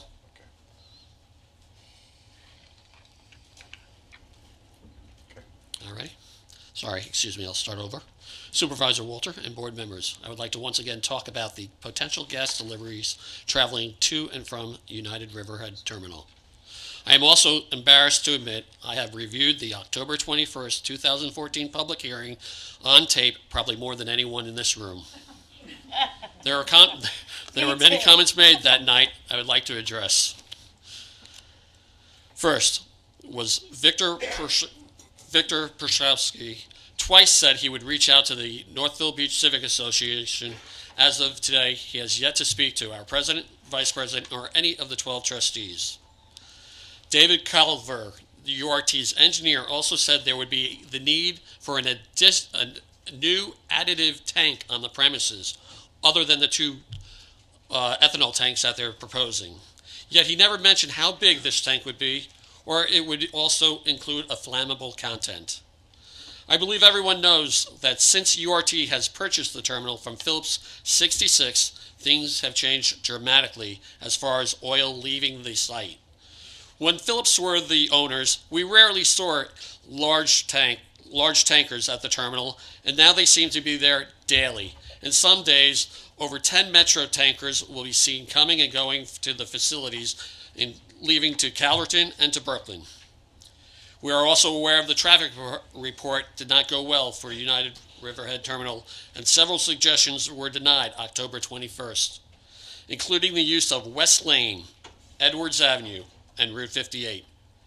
Regarding Edwards Avenue, there were several comments from the board, and I quote, "No way in the world, zero chance, would not encourage it, would not make it easy, no to Edwards Avenue, and also Edwards Avenue is out." However, residents of Sound Shore Road have been seeing Metro tankers using Edwards Avenue since our first public hearing on October 21st. I and many here have followed these trucks from URT, taking Sound Avenue west, making a left turn on Edwards, and then a right turn at 25, heading to their Calverton facility. Just yesterday, at 12:30 p.m., I followed a Metro tanker departing from URT onto Sound Avenue and then left onto Twomey Avenue, which is across from the Cooperage restaurant. It then proceeded over 2 miles going through a school zone, a residential neighborhood, where it made a right-hand turn on Manor Road, which eventually brought the tanker to Splish Splash intersection. From there, it went on the LIE, heading west, I presume, to the Brooklyn facility. On another night, I was coming home from Riverhead on March 6th, around 6:30 p.m. Upon making the right turn from Northville Turnpike onto Sound Avenue, I was forced to a complete stop, along with 5 other cars in front of me. There was a Metro tanker in the process of making the right-hand turn from Penny's Road and was in the eastbound lane on Sound Avenue. Not only was there this tanker, but a second one was right behind him, piggybacking the turn. By the time my wheels started rolling, there were well over 10 cars heading east that were dead stopped or close to it. And the cars heading west were the same situation, with about 5 cars stopped.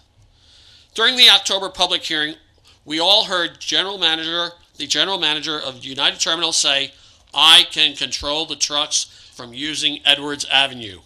I'm here to say that did not happen. I believe hundreds of Metro tankers have used that route in the last 158 days since the October public hearing.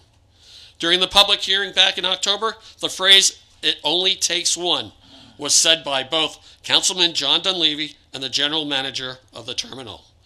I would like to submit pictures to the board I received in January. If I could hand these to you, Diane.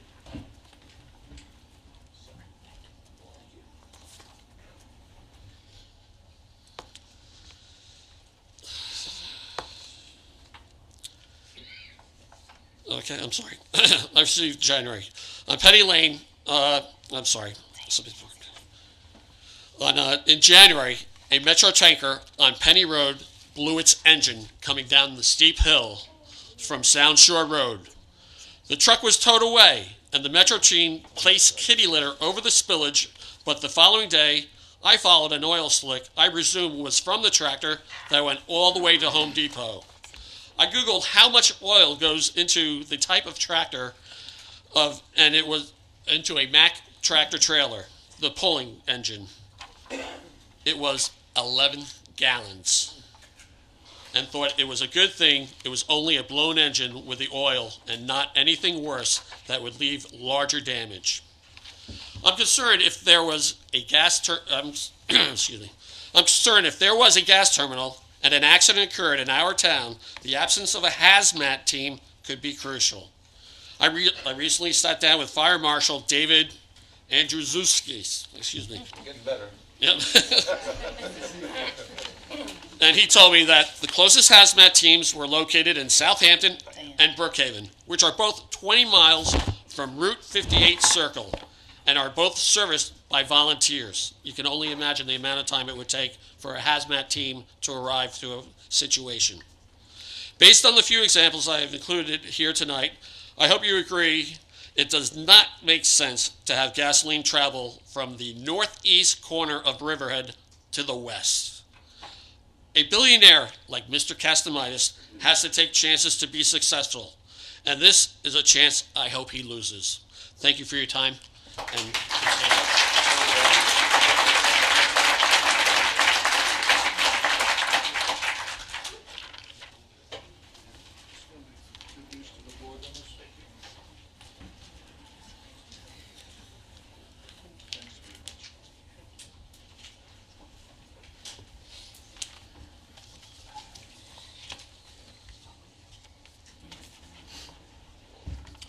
Swear the testimony about to give will be the truth, the whole truth, and nothing but the truth, so help you God. I do. Thank you. My name is Dave Gale.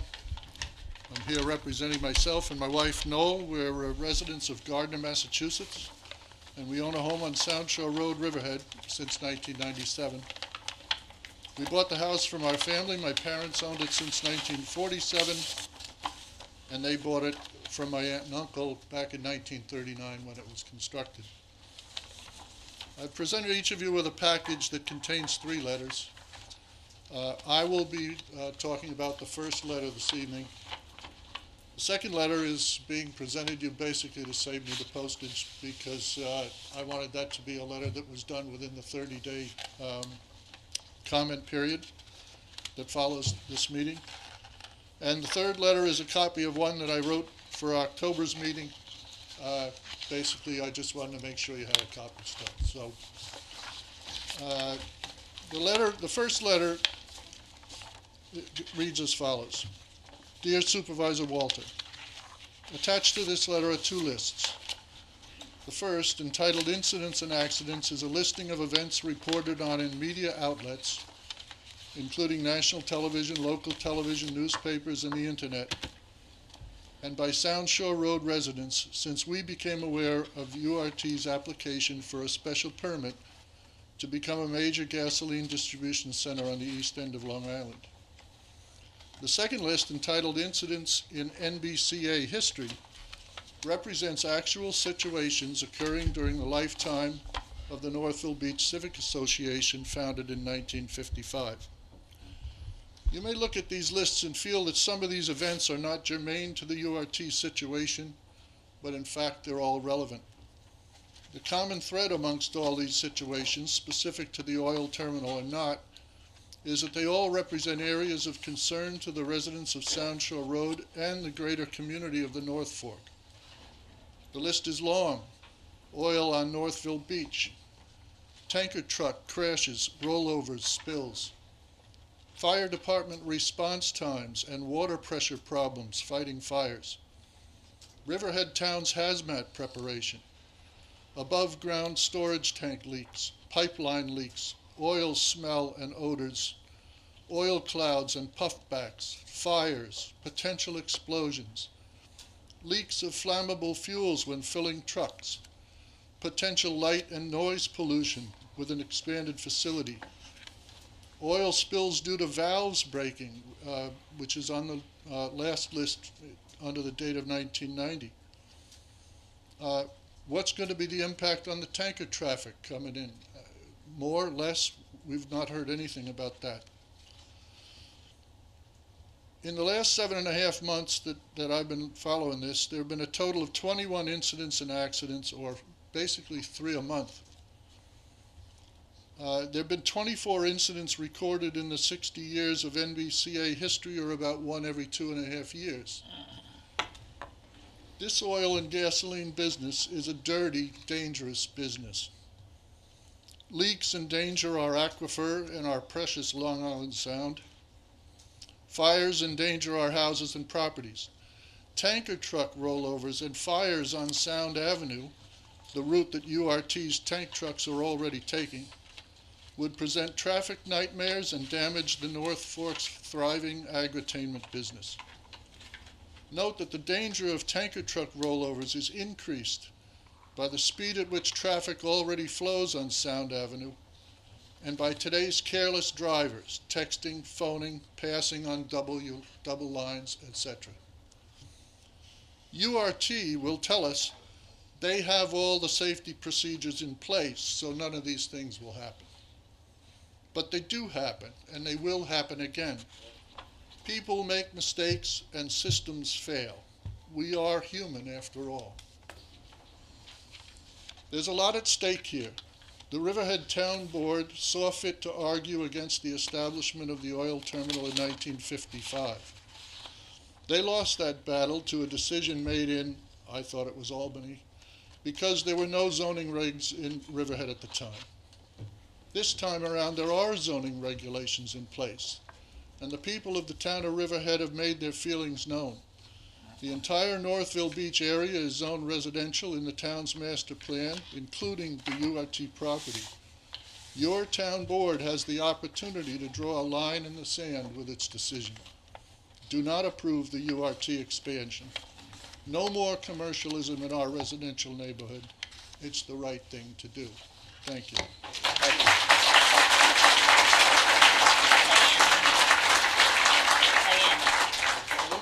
I have a little bit more. Sir, you could just, I mean, you don't have to read them. If you just submit them, we will read them. Well, all right, I just wanted to basically finish this off, please.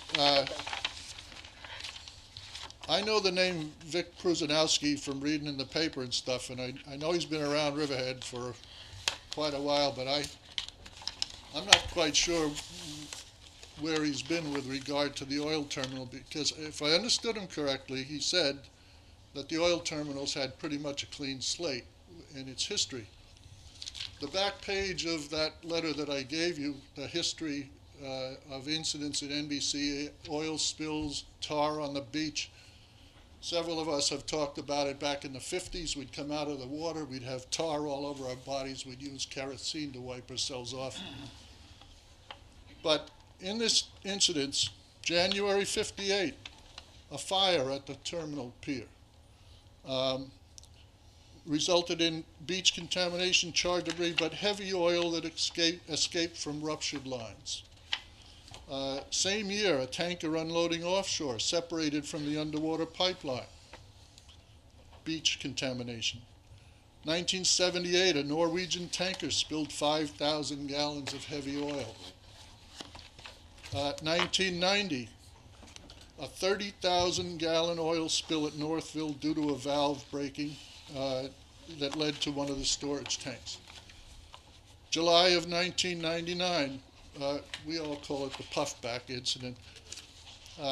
Houses on the close to the terminal on the east side they found non-removable oily soot on their property, in their grass, on their clothing, on pets, and on their cars. And they called DEC, never heard about it again. 2006, a fuel oil spill, 800 gallons occurred on a barge at the offshore platform. Here's just 5 incidents, all pretty important to the residents of the area. And Mr. Pruzanowski seems to think that they've had a clean slate. The list is longer than that. Have there been truck rollovers at the oil terminal? Yes, there's at least one that we know about. One of our members remembers that at the hill that John was just talking about, where Sound Shore meets Penny's, one of the home fuel oil trucks tipped over. She couldn't remember the year. Fire, I just talked about it in 58, pipeline leaks. Above ground tank leaks, we've had that in 1990.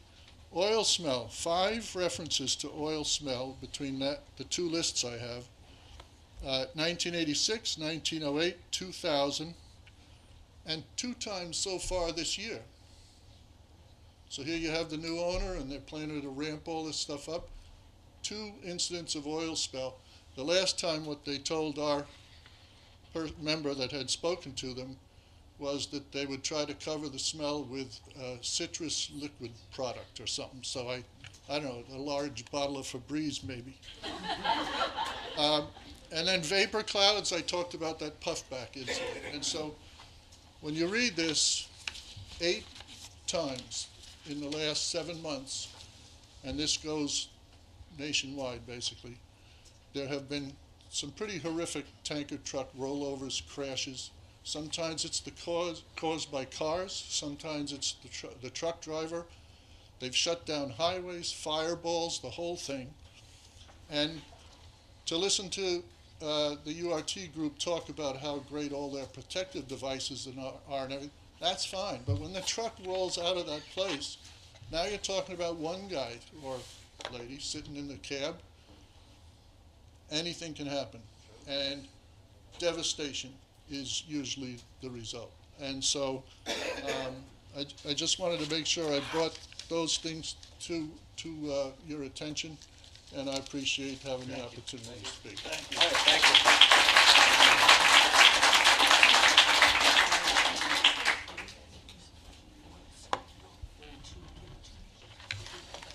Do you swear the testimony you Yes, I do. about to give will be the truth, the whole truth, Hold and on a nothing but the second, truth? Sid. Oh. Let's go ahead. Swear him in. Do you swear the testimony you're about to give will be the truth, the whole truth, and nothing but the truth, so help you God? I do. Now, hold on. If anybody had written testimony, if you could just give it to the town clerk, just in case we had a malfunction with that DVD. We do have it on tape, but if we had one, we'll have the written testimony as well. Ms. Gray and before. Anybody. All right, Sid. Thank you. Go ahead. Sid Bale, President of Wading River Civic Association. I'll be mercifully brief. Thank you. We are here to support the Northville Beach Civic Association, and it was quite a presentation. And I've been coming here for about 30 years or so, and this to me seems to be the finest example of a hearing that really where the special permit should be denied. I agree.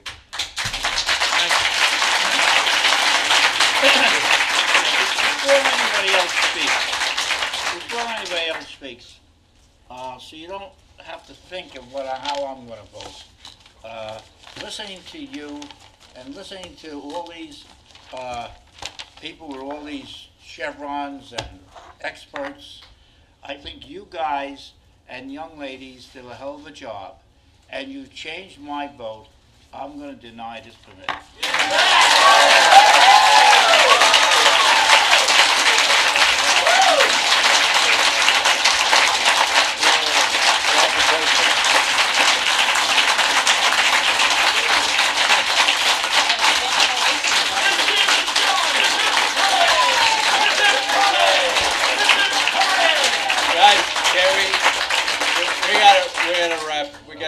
We gotta keep going. You're doing a great job. Let's just keep going. Yes. Swear the testimony you're about to give will be the truth, the whole truth, and nothing but the truth, so help you God. I do. Barbara Weir, Sound Shore Road. I'll make it brief. My husband and I bought the house close to 20 years ago. We're both Long Islanders. I'm born and raised Nassau County, Grumman family. And 30 years before we bought the house, my dad used to throw his Grumman boat on top of the car and drive out Iron Pier and further to Cutchogue and Greenport, and we used to go fishing. And my husband and I, when we were in college, we had nothing, and we wanted to move back to Long Island, but we couldn't afford it. We both had college degrees, and we could not afford it. So we moved to New England. And then after we were working for 8-10 years, we could come back. We saved enough money to come back to buy a house. And many people, realtors included, discouraged us to buy in Riverhead because of school districts and various things. But we liked Riverhead. We liked that it was close to being town. You had lots of things available to you, yet you could still have your privacy. And the North Fork way of life. We looked at the South Fork real hard. Quogue, West Hampton, the West Hampton School District, all that wonderful stuff. But we're North Forkers. So we stayed, and we bought a house. And a few years ago, and both my children are in high school, they're getting a fantastic education. I'm so happy we stayed.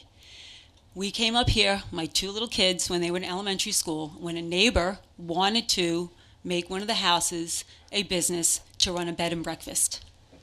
And my two little kids, who were in Aquabog at the time, sat here in the front row with me, and I said, stranger danger. You're going to have all these people coming in and out and the traffic back and forth, and it's a residential area. and you voted it no. The bed and breakfast was denied for just one little bed and breakfast, not 1,000-gallon oil tankers.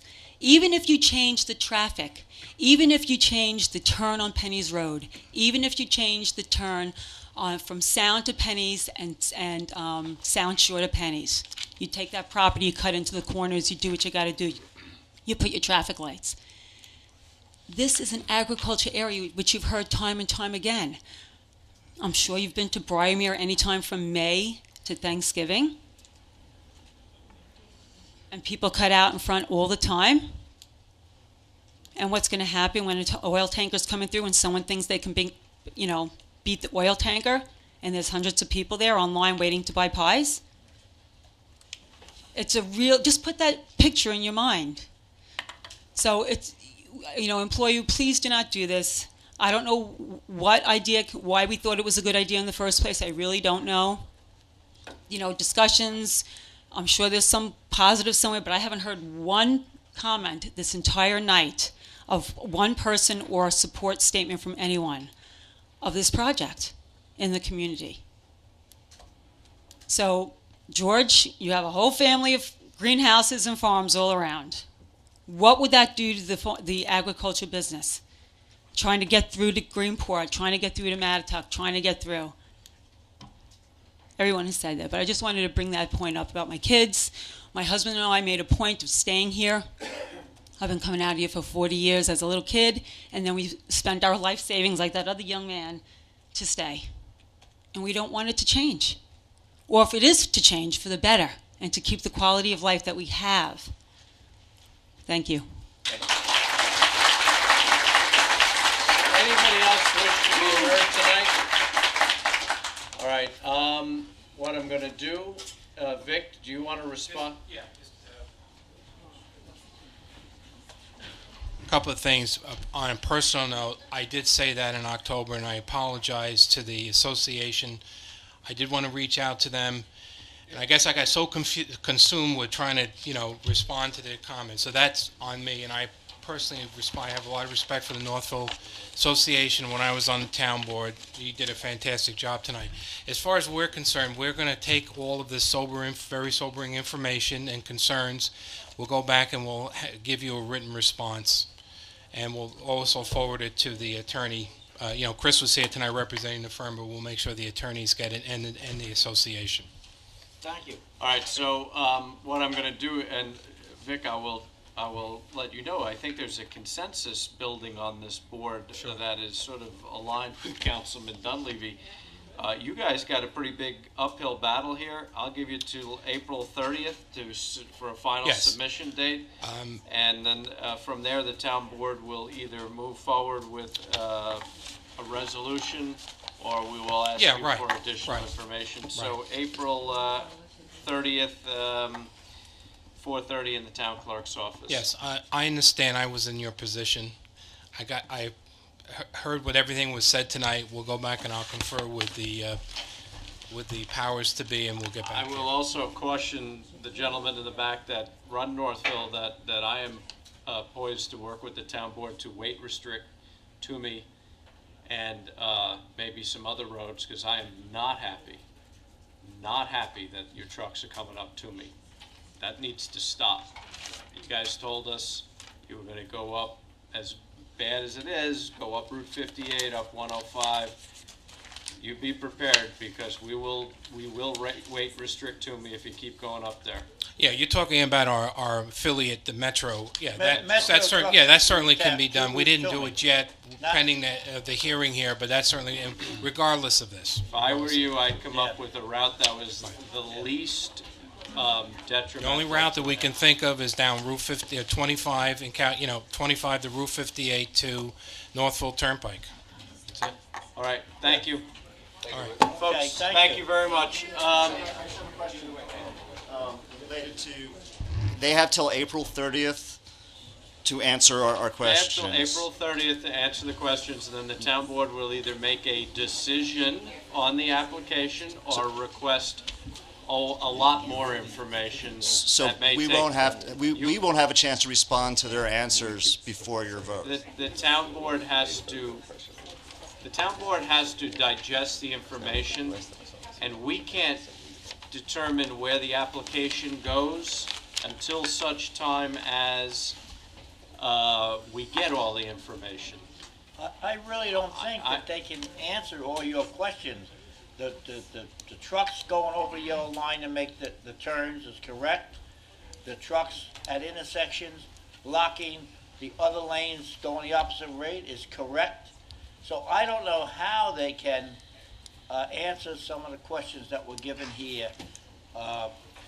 So I want to see what their answer, but I don't think you have anything to worry about, because it's going to be hard for them to correct what you guys said tonight about what you've observed, what I've observed, and to see what happens. Great. Thank you for your time. We need, so that, and if we decide to do something, it's going to be more along the lines of, if the board decides to move forward, there'll be a lot more public comment, because I could see this moving towards a limited environmental impact statement on things like public safety. Out of and all the comments traffic. made tonight, believe me, there was a lot of repetitive stuff, got everything written down here. The only thing that really rings true to me is we're here to represent our communities. Yeah. So, I mean, that being said, we hear the community, so. We're not here We to appreciate represent it. corporations, okay? All right, thank you. Thank you, folks. And when we ask for something, we shouldn't get poo-pooed and said, you don't need it. You know, All right, let's go to resolutions. Okay. No, you, Yeah, you can take that. No, you should leave that. Okay. Yeah, no, you should leave the sheets. Leave the sheets, you can take All right, that. Diane, can we take up the resolutions? Wait a minute, you got Connie?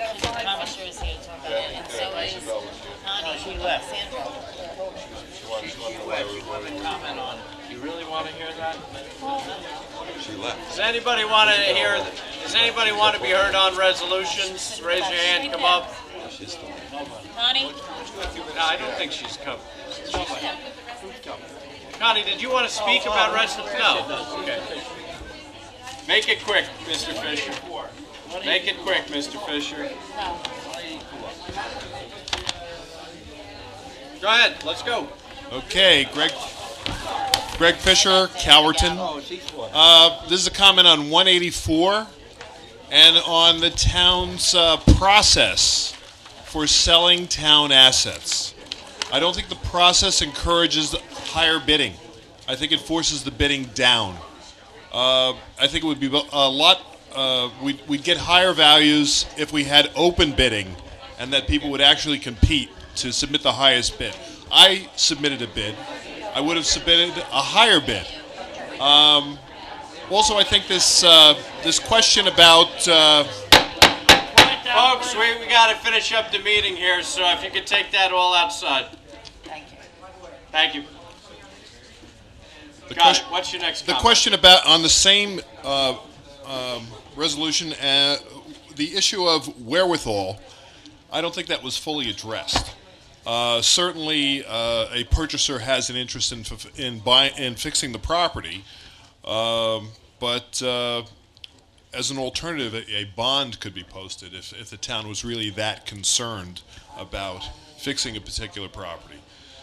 As well, we have code enforcement. If they didn't fix if we take East Lawn for an example, if it wasn't fixed up, code enforcement could cite the roof, could cite the siding or other defects with the structure, and we could get that structure whipped into shape. So I think an open bidding process would encourage higher bids on town properties, especially going forward if we're eventually looking to sell this property, the police station, or other more significant properties. We might want to have a better process to get the prices up. The town needs money. Let's do it. Thank you. Diane, can I get a motion, John, to open this, close the town board meeting, open the CDA? Okay. I'd like to make a motion, we close the town board meeting and open the CDA meeting. So moved. Second. Moved and seconded, vote please. Giglio. Yes. Gabrielson. Yes. Wooten. Yes. Dunleavy. Walter. Yes, everybody's yes. CDA meeting is now open. I can't remember the last time it was up at 11 o'clock. CDA resolution number 3. Authorization to publish advertisement of a request for proposals for New York State licensed real estate broker for marketing, sale, or lease of property at EPCAL. So moved. A second.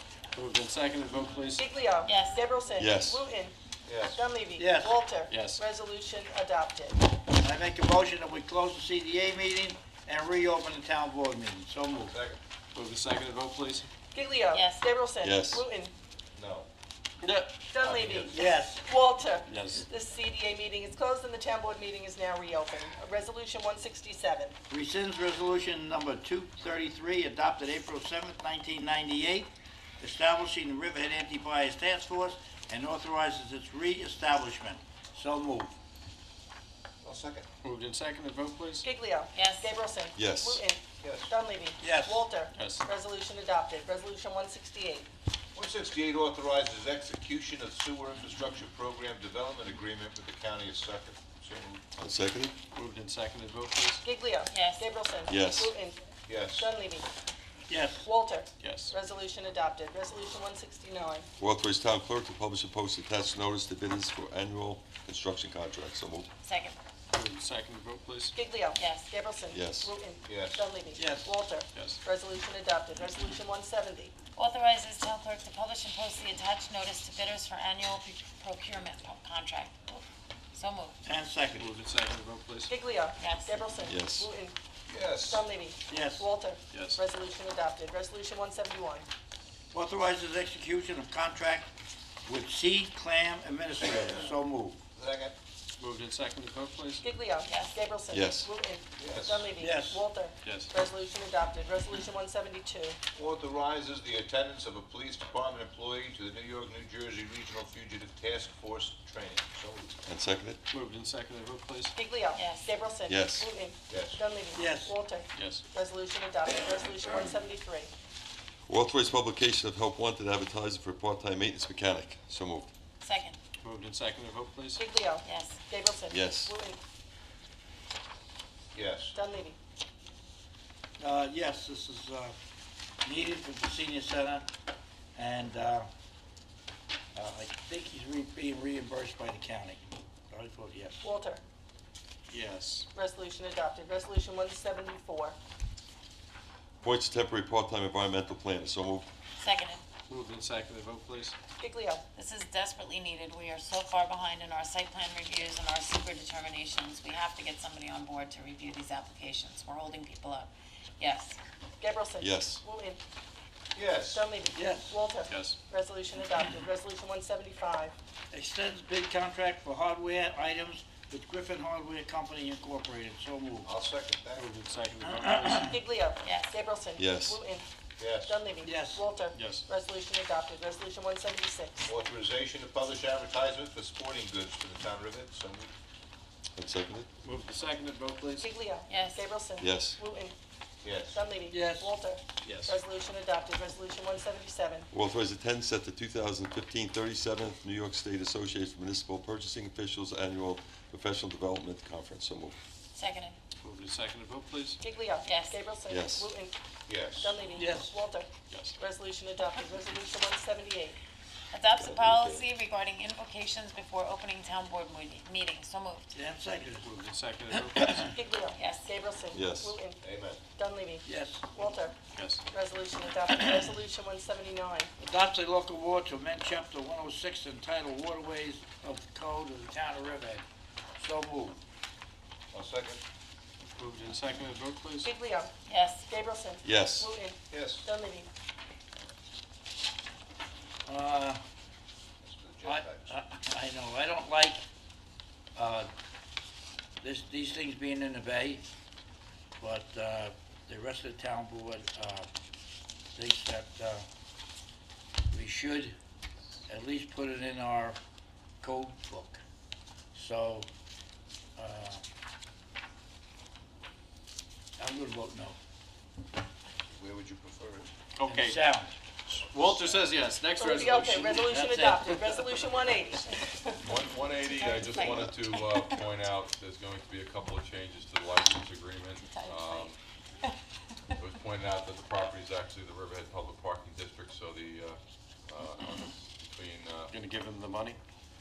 well, that's the question, but, Yeah, give them the money. it is the Riverhead Public Parking District. Furthermore, the tax map number should be 0600-129-414. Other than that, it's, in move it with the changes, and the money bill should go into the Riverhead Parking District since it's their property and their 0600, property. what was it? It was 0600, 129, 4, Right. it's like 14.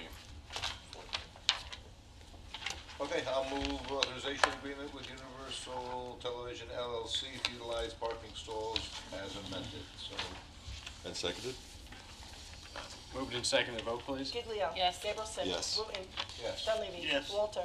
Yes. Resolution adopted. Resolution 181. Okay, so now this is just This one just has one change. comical. Yeah, it should be personal to Mr. not Cullen, personality. this is for you. Where is United Riverhead Terminals is suing us in a tax grievance.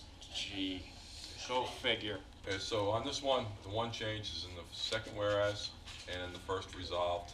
Had a week. Personality should be personal T. Personal T. Personal T. No I. There's no between I. the L and Personal. I. Yeah, there shouldn't be, it should be Personalty.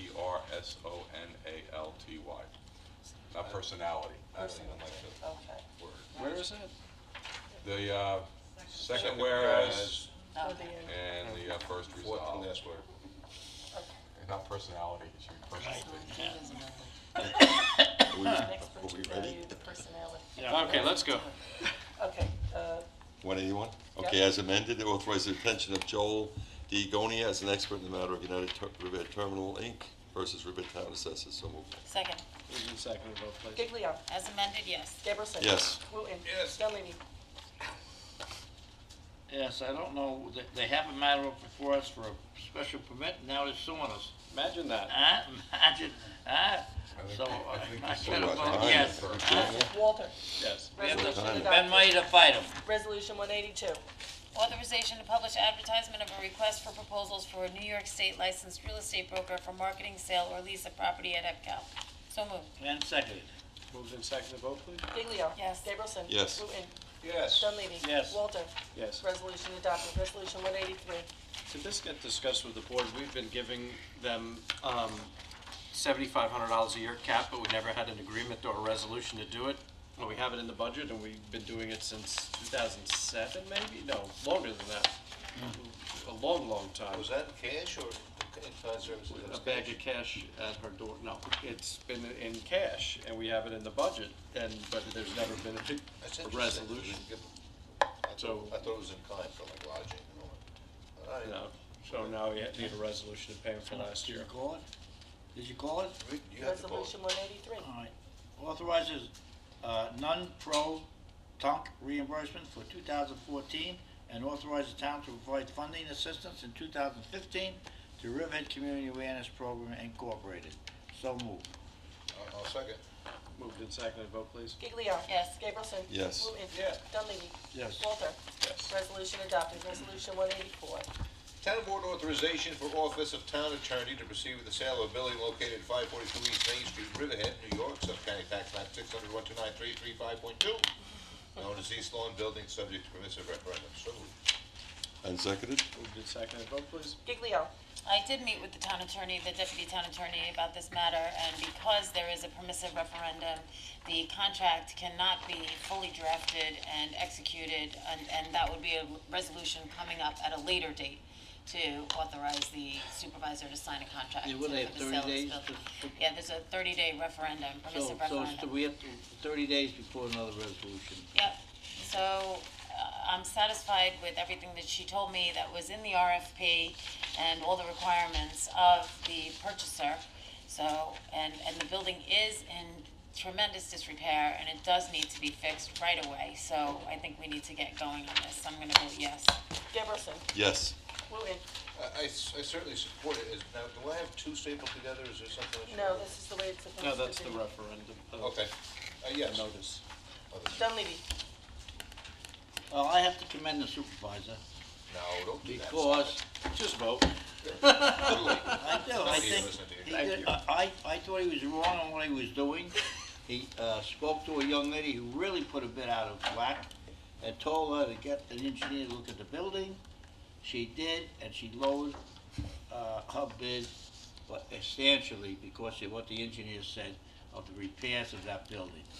So I'm gonna thank him for letting someone spend their money and then really didn't know what they were doing. Jeez, my wife is I vote calling me. yes. Yeah, Oh, I see, voted she's yes. waiting for you to get home. Yes. I'm sure my phone rang. Where are you guys?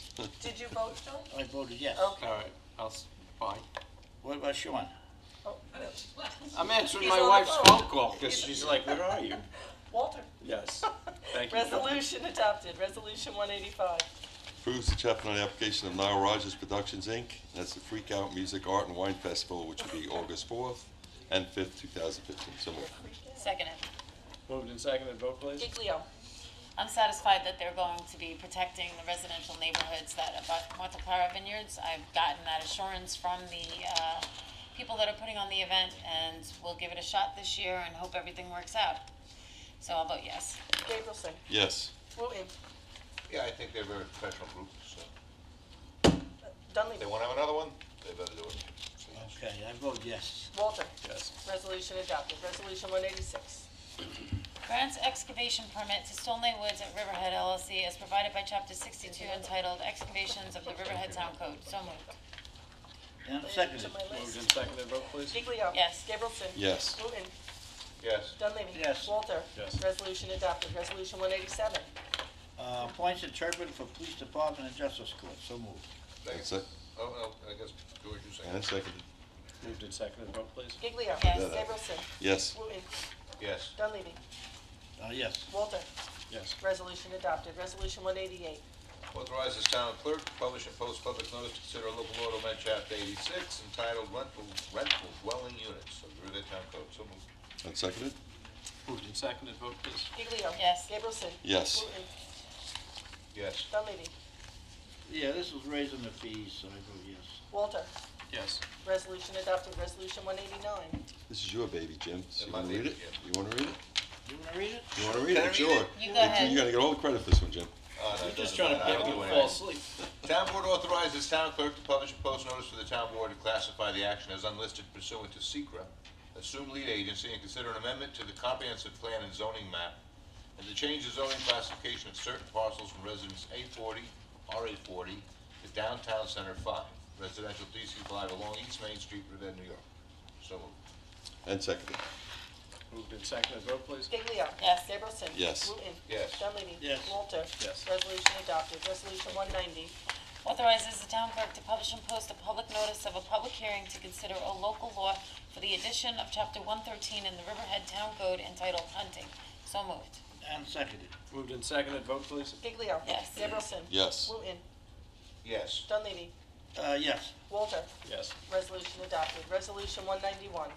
Sets date and time of 6th Annual Great Cardboard Boat Race. So moved. The Great Riverhead Cardboard, yes. Second.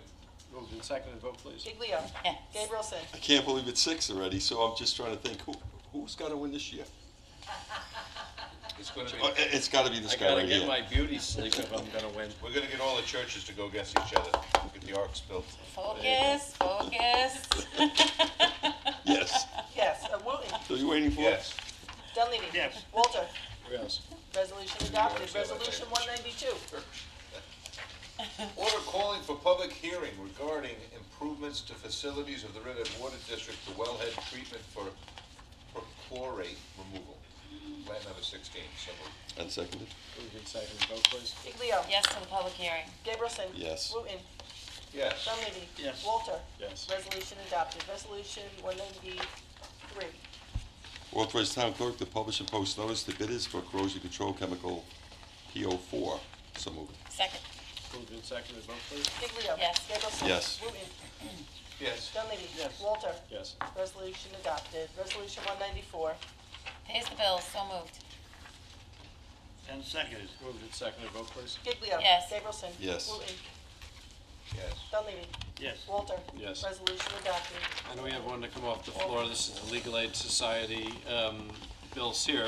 If you anybody wanted to know about it, this is the settlement of the Legal Aid Society case where we're going to build a phone booth type thing to put the criminals, chain them in, so they're not with the. Oh my Detainees. goodness, You detainees, could so say they're prisoner. not with He's the. a prisoner at the time. So. I make a there you go. motion Move it that we along. take I don't do my best work this late. Resolution 195 off the floor. So moved. I seconded to take it off the floor. Walter. Moved and seconded to take off the floor. Giglio. Yes. Gabrielson. Yes. Wooten. Yes. Dunleavy. Yes. Walter. Yes. Resolution 195 is taken off the floor. Now we will call Resolution 195. This authorizes the town attorney's office to execute a stipulation of order of settlement in a lawsuit of the Legal Aid Society versus the town of Southampton at all. So moved. And seconded? Moved and seconded. Vote, please. Giglio. Yes. Gabrielson. Yes. Wooten. Yes. Dunleavy. Yes. Walter. Yes. Resolution adopted. Bill, you're gonna just execute this yourself. You don't need me. Is there Okay. anything that needs to be spoken board? All right, can I get a motion to adjourn? Anybody want to speak? No. Here you go, Bill. Bob, you can have all these I make a copies. motion, we close the town board meeting. You want to speak? Second, all in favor, aye. Opposed, abstentions, motion carries, so we stand adjourned. Thank you. See, now Cardinale used to have meetings like this all the time. Yeah, but his work session started at 9 in the morning, go till 3 in the afternoon. Yeah, work session is a little.